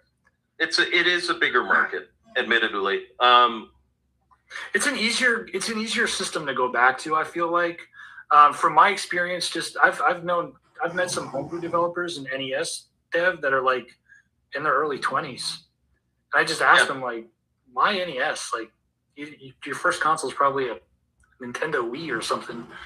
And they're like, that's just the one I like to go back to, because I don't want to go before that. It's not fun. Yeah. They say those games aren't fun. Well, I would disagree, but I'm old. I will say, though, that one thing that the intelligent community is maybe missing is a service like that, where an independent programmer could contact somebody who publishes games and just say, hey, I want to publish a game. Can I pay you to assemble and like put all the things? And then we don't really have that. That's not to say that, one of these guys wouldn't be willing to do that, but we don't have an express service for that. So if you wanted to do your own game and not go through one of the publishers, it makes it a little different. I'm going to hop in, and I was starring questions as we go, and we'll get your opinion on these. You may or may not know, and I may or may not know.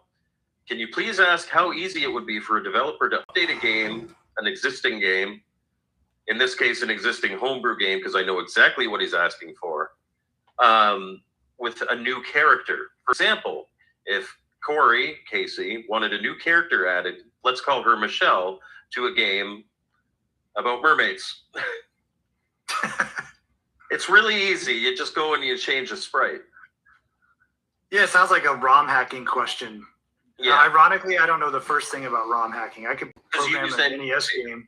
Yeah, but I don't. Yeah, I don't. I'm sure I could figure it out. It'd probably be pretty easy. It's probably easier than coding in 6502. But yeah, I will admit I kickstarted NES Maker, and I have half made about 4 games since I got it. And I end up hitting a wall, because at some point, if you want to make something beyond the kind of blah, honestly, you do have to go in and code a little bit. So the best NES Maker devs use NES Maker more of as a file management system. And that's kind of to the point where I've gotten a lot of the NES Maker, like NES Maker is kind of like Unity. Like you can make a game in Unity and not code anything. Same thing with Godot. You can make a game in those, and you can make PC modern games with those, 3D or 2D.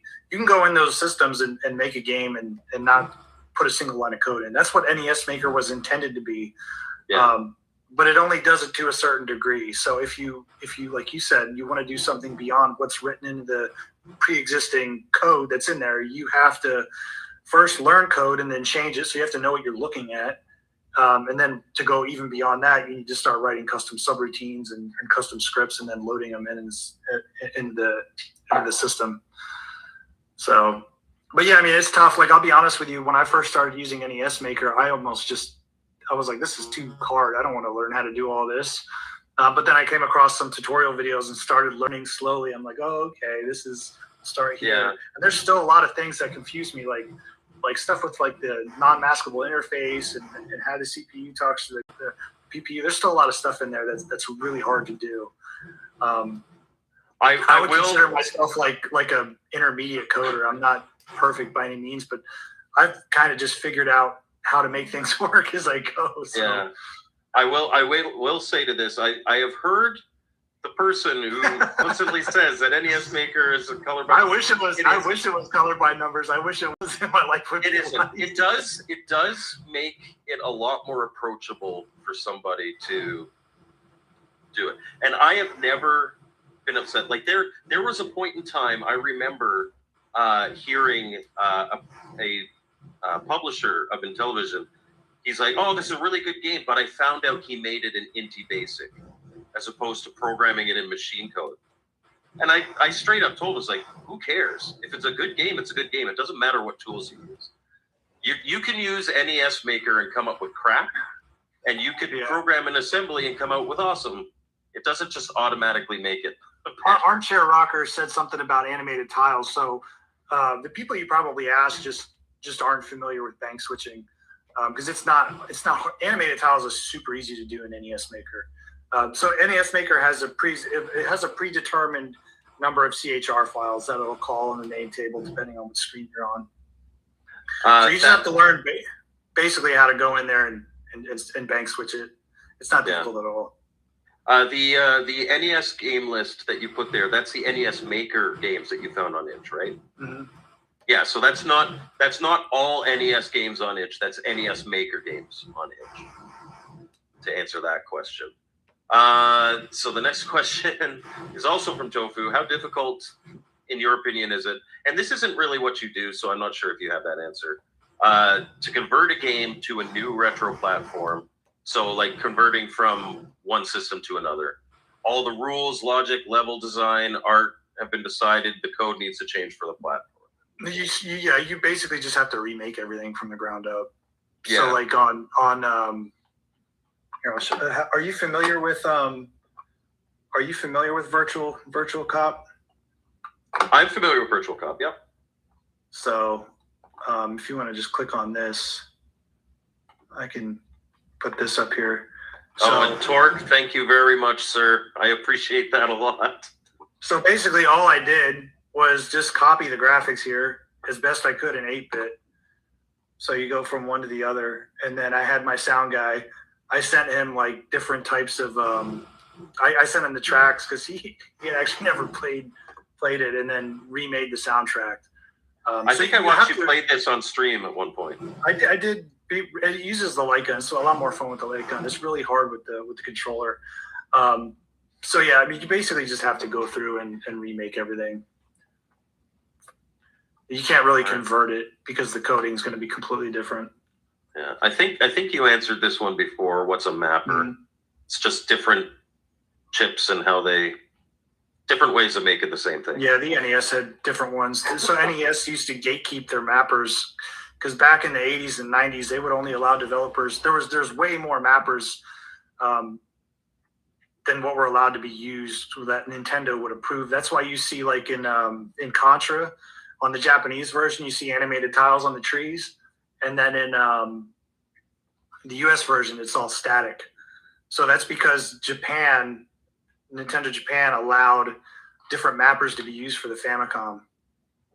Yeah. Anthony says that I was on a forum and one of the homebrew developers said that the Intellivision Sprint is for pirating. The fact is it can be used for that.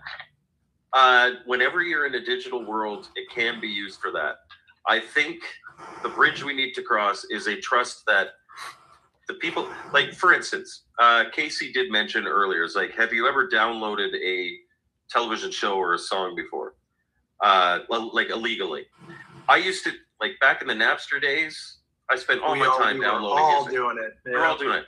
You know the reason I don't do it now? Because it is so convenient and easy to do it legally.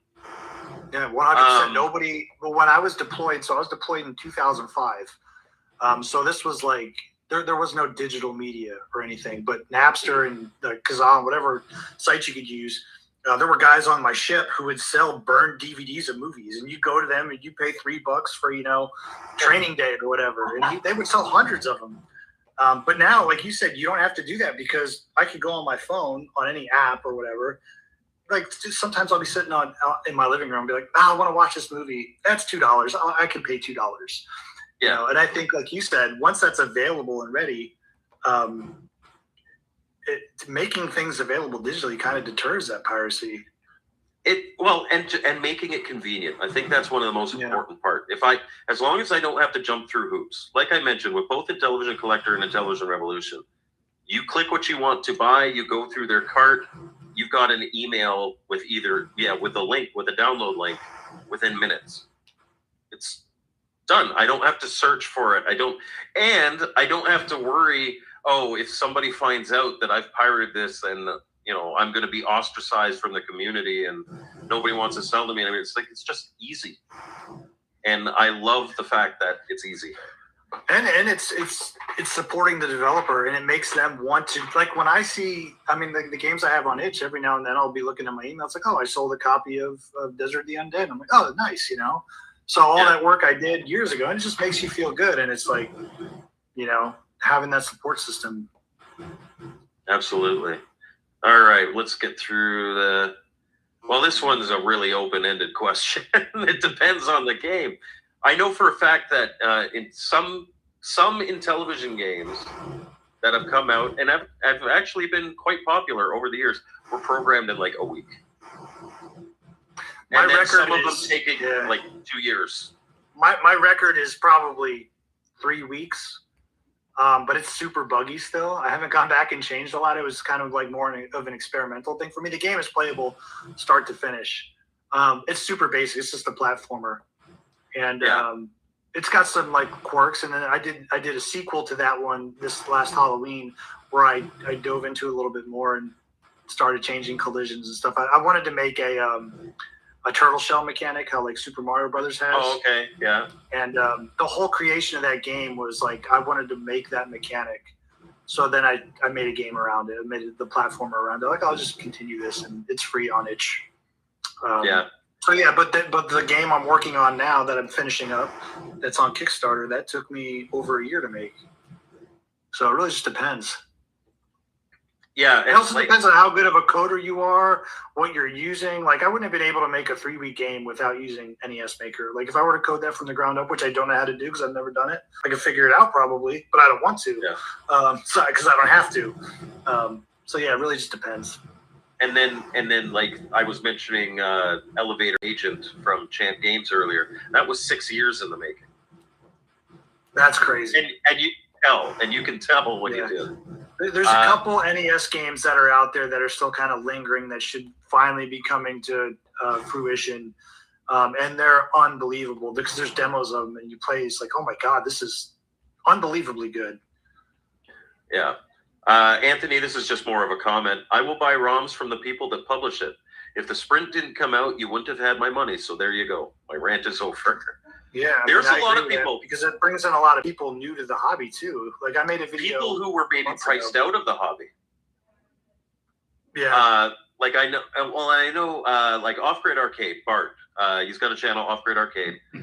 He literally has an Off Grid Arcade. He lives out in the middle of nowhere in Texas, in a tiny home, and he has like a 10x10 shed that is his arcade. He has a virtual pinball in there. He's got his computer and one arcade cabinet, like a main cabinet or something. He had no interest in collecting cartridges, but when he was a kid, he had an Intellivision, and he picked up an Intellivision Sprint. He's been streaming lots of it. He loves it. So there is. Well, look what like the NES Mini did for the. I'm sure that was huge for the homebrew community, and just to get it in the hands of to get those games in the hands of people again who don't want to go buy a Nintendo or people who don't want to go buy an Intellivision. I had an Intellivision a few maybe 4 or 5 years ago because I was going through the whole. I was for those that don't know, I was a supporter of the Amico, and because it was a new console. It was interesting to me, and I remember back then I was still talking to Tommy, and I told Tommy, I said, I want to go buy an Intellivision. And Cyrus was like, you're not going to like it, dude. Like, Cyrus was right. The only game I really played was Astro Smash. I love that game. Best version of Burger Time is on the Intellivision. But there's some games that I would go back, like some of these homebrew games that do look really good, and they look, next level. And it's like, I would probably play that game. That's NES. Some of these are NES quality games that they're putting out. Oh, totally. One of my favorites of all time on the Intellivision is the Pandora Incident. It's survival horror in space. It's thematically kind of like Alien, but like you're on this space station, there's alien monster things going around, there's dead people everywhere. It's awesome. And you have to figure out what to do, and different things happen. It's really cool. Paul says, is there a more active homebrew community than the 2600? I think the 2600 might be the biggest that I've seen, but NES certainly rivals it. Game Boy surprisingly rivals it. Game Boy Color is pretty big too.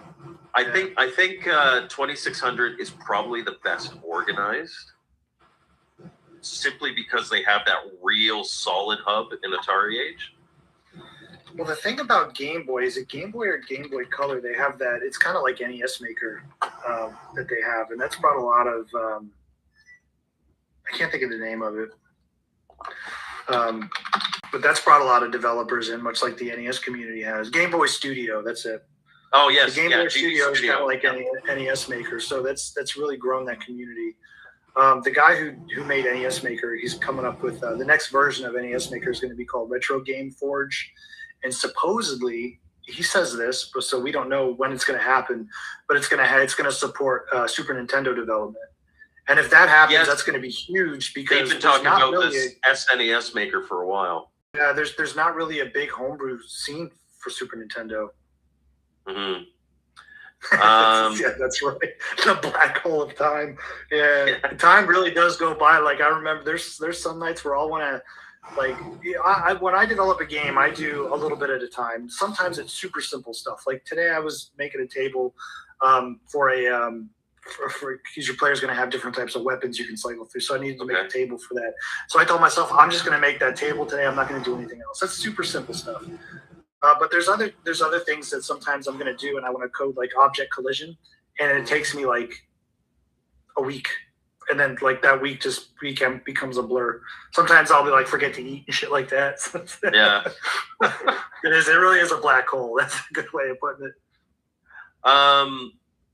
How big would you say the NES homebrew community is? Like, obviously not everybody's going to buy your game or, someone like every game, but in general, like how many people would you say do you think are maybe overall interested in NES homebrew? It's just a question.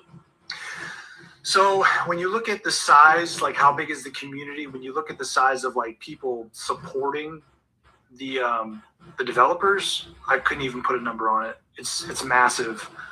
From a developer standpoint, I mean, you have so many developers where it's to the point where like, you have like tiers of developers, like people who just started using NES Maker and don't know how to code. They make like a little thing they throw on itch, all the way up to guys like Ardix to Pixelcraft, where they're making AAA type games. Or Matt Hugson's another one, the guy doing Super Sunny World. These guys are like unbelievable coders.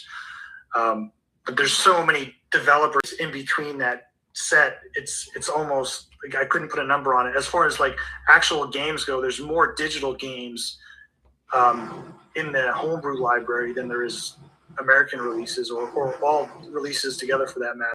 And then I think physical might be getting to the point where there's just as many physical games released than there was original games. It's really big. Now, granted, is not as big, not quite as an impressive a feat, but homebrew, even just physical, I think we're about at twice the amount of the original library for Intellivision. So that's 400, probably 500 games probably, right? No, that the original system had 125. I thought it was like 200. Yeah, okay. so we're 250-ish or so, I believe. For a library that small, that's impressive. It's and honestly, the homebrew library mops the floor with the original library. It really does. Well, I look at it as an extension of, because you always like consoles go through their lifespan, and you always see like Nintendo black box games versus like Zoda's Revenge, which is one of the last games released on the NES. Like to see how the developers kind of got used to the hardware. Homebrew is like an extension even beyond that. So now you see things that are being done. They're introducing modern mechanics into games. Yeah, you got decades of game development sensibility that you can then apply, as well as, one of the big things for second gen is that memory comparatively is so cheap compared to what it was. So you can do a 64K game, no problem. Back then they were making 4K and 8K games. Yeah. Original NES games only were limited to 40 kilobytes.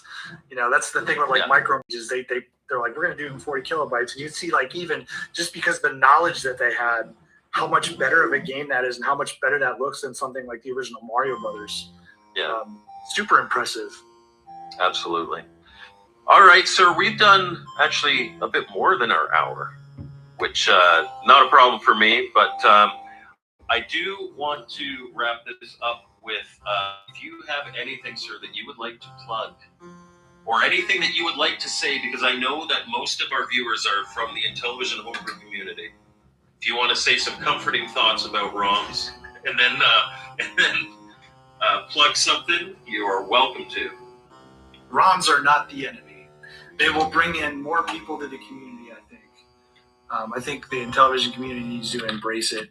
You can't defeat the pirates. The people that are going to support the developers and publishers are going to be there to support the digital versions of things. So I'll link to my itch page if you want to get my games digital.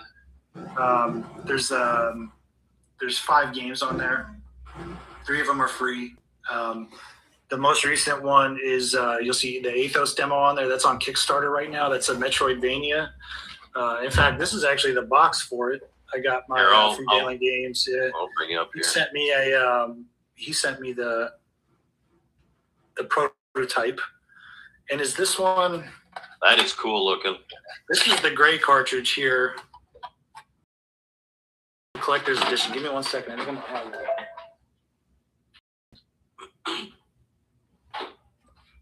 This is the way. I don't know where I put the collector's edition. It's around, but the collector's edition has a pink cartridge. Actually, you know what? I have one. Let's take that out of the Nintendo. So that's the. Oh, see-through. Yeah, we have 8 of these left, and then comes with the full manual. Just your basic. This is what I love about NES games, man. Like making NES games is being able to make a manual for a game, because I loved manuals as a kid. And then that's on Kickstarter right now. That actually ends in about 40 hours. So we hit our goal. So we funded within the first day. That was nice. So now we're just kind of wrapping everything up, but it'll be available on itch. If you missed a Kickstarter, it'll be available on itch digitally, and then our publisher will have it listed on his website. And actually, let me plug him too, because he's a really good publisher. He's done a lot for the community, especially the NES. Yeah, I don't think I've heard of David. He's got basically anything he publishes through Kickstarter, he will have on his website within a few months after they're released. So you can see Frontiers is on there. That was Pixel Craft's most recent game. And then I'll link my Kickstarter to Athos. So it's a Metroidvania. If you're into games, like a lot of people compared it to kind of like a combination of Metroid and Mega Man. So I'll link that as well. That's a cool combination. So I'm a really big like space nerd. I just love stuff about space and exploration, that sort of thing. So one night, like a couple years ago, I was watching this like video of like it's all hypothetical. Like if humanity were to create a ship and go to like another world or whatever and explore this. And that's kind of how this game is. But in the game, it's a very story-driven game. So there's a lot of cutscenes, something you didn't see a lot of on NES back in the day. There's story progression within the actual like playing field for the character. You get a demo for this. The demo's out. But humanity basically, it's hundreds of years in the future. Humanity destroys their planet, and they need to send they find this planet that looks like it could support life, but humans can't go there because it's too far. So they have to send like an explorer there first. So you play as this AI explorer. You're a synthetic AI named Kyra. You're there basically observing the planet, and this is all in cutscenes in the beginning of the game. So this is all like a very Lore. It's a story. Yeah. Well, there's story, and there's the cutscenes are very nice. Some people said they're too long, but whatever. I don't care. I like them. I like to have a fun time making them. So then you're orbiting the planet, and then there's an energy surge. It basically shuts down all your like controls in the ship. So your goal is to basically go explore the planet, see what happens, shut down these energy sources, re-enable your ship, and the kind of story progresses as you go. So, see Rev's comment here. DMCA incoming. Luke played it. Luke really gives it rave reviews. I've had nothing but positive reviews on it. Some people said it's my best game. I'm partial to all my games, so it's weird when you develop a game. I don't know. There's probably still some developers in here, but you get to a point where you're in game development and you're so like just in the mode of making the game, you almost lose sight of if it's a good game or not. Yeah. So what I do is it's good to hear outside. Yeah, because you really don't know. Like in game development, you'll start doing things and you know what's supposed to happen in the game. So for you, when you develop like a mechanic, it just makes sense to you because you know it's supposed to be there. But then you go and like someone plays the demo and they don't use that mechanic, and you're like, okay, I did something wrong here because they don't even. Why aren't they using it? Like, so then you kind of have to guide the player, and it's game development's tough, man. It's a long process. All right. Well, I want to thank you very much for being on. This has been a fun conversation, and even if you don't agree with the opinions, it's always good to hear other opinions, and especially from other communities, because no matter what community you're in, it can be done better. And we're all doing the same thing. We're all trying to keep these old systems alive that we love with new games. So I did want to say before we head off, links for Retro Bros YouTube channel, Gen X Gamers YouTube channel, and Brian's Man Cave YouTube channel are in the description. Please check them out. I posted in the chat, and I made sure I also brought the comments up with the websites. Go check out the Itch NES list. Check out Retro Bro on Itch, and check out his Kickstarter if you're interested in Athos. I don't do anything now John wants me to do in his games. Fair enough. And Super Metroid's one. I agree. It's one of my favorite games of all time too. I never finished it. You never finished it? And you're making your own. Yeah. You got some. I finished Metroid. Okay, fair enough. I didn't have a Super Nintendo. Wow. Yeah. Hey, you can emulate now. You can be a pirate like us. Yeah. Nintendo already got their. They already got their money. They're not gonna. They did. They did. Playing a stolen copy of Super Metroid. All right. Everybody, thank you for watching. We'll see you next week. We have Eduardo Mello from Opcode Games. It'll be a Retro Bliss rewind, so Phil will be back. Had a great time, had a great chat. We'll see you next week, guys. Bye. That was fun. Thanks.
Oh.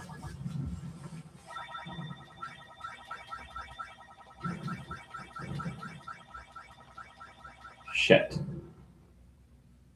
Kabooey.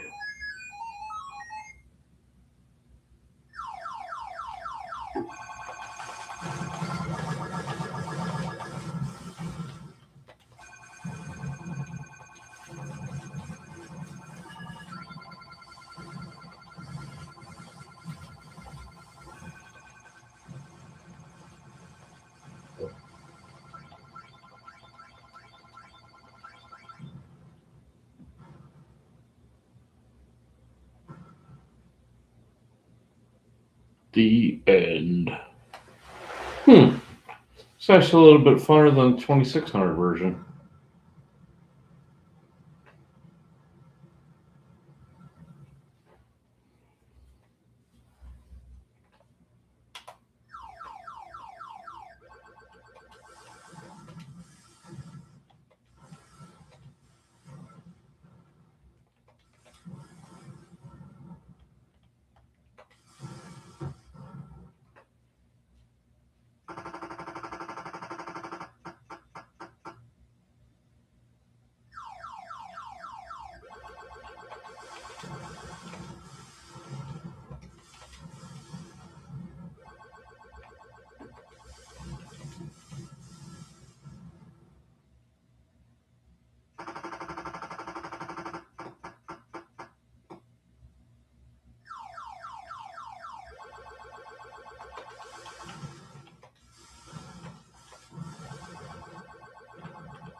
Ah.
Mm.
That's pretty decent score for ability on 5200.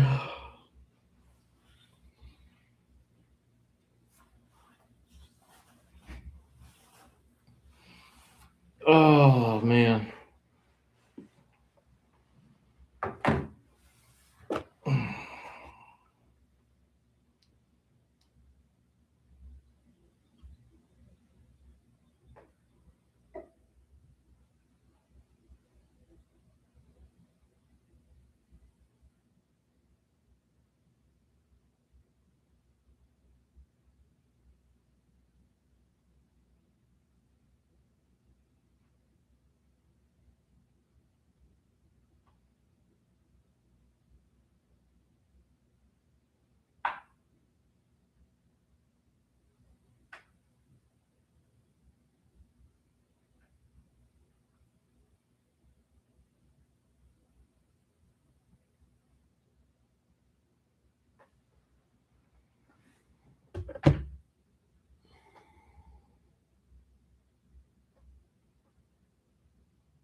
Oh.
Ah, fiddlesticks.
The hell?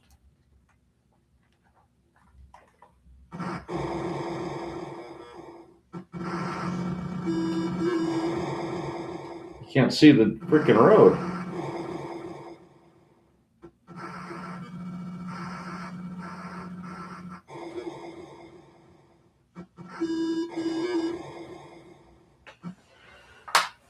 Huh. Oh, a second.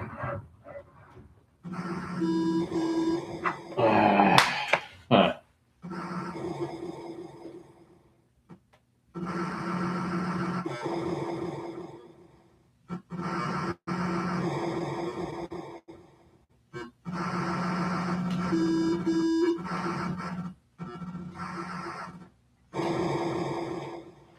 Huh. That doesn't play very well on the television, Night Driver. Ooh,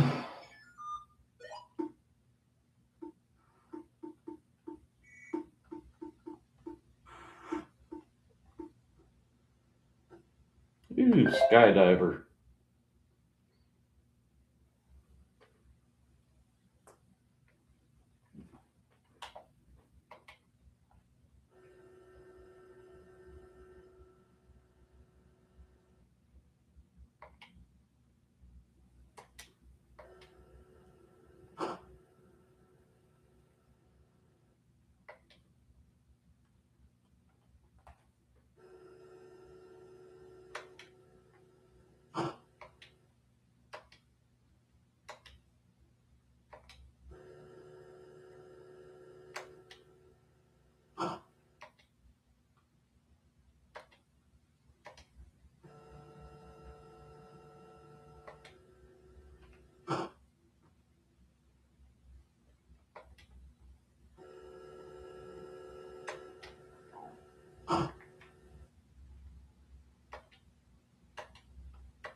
Huh.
Mm.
Ah, stupid D-pad.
Gosh darn it.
Mm.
Oh.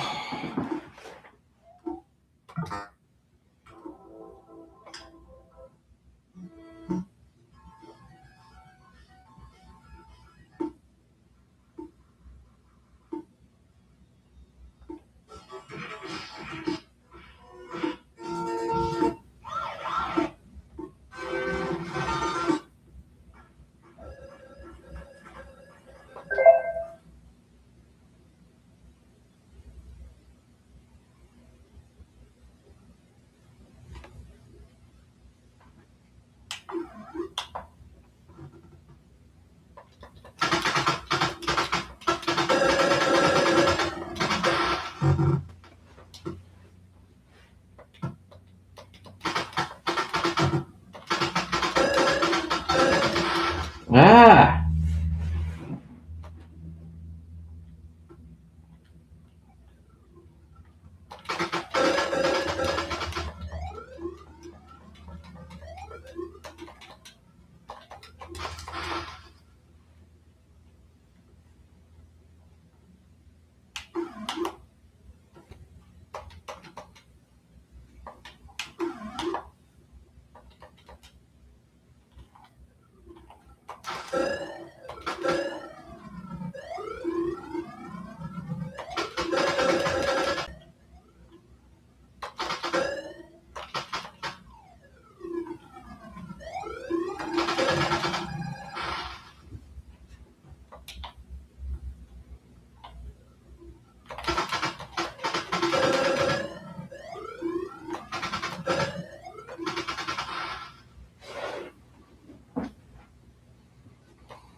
Oh.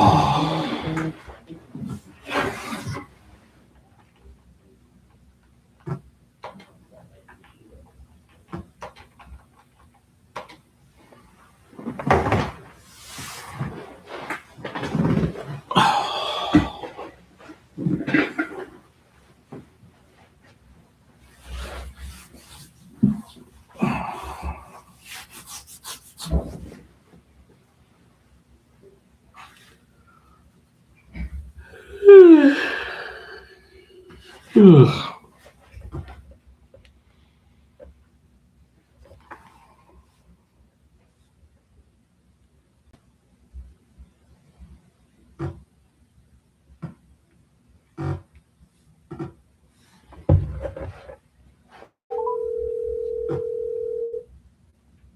Hello.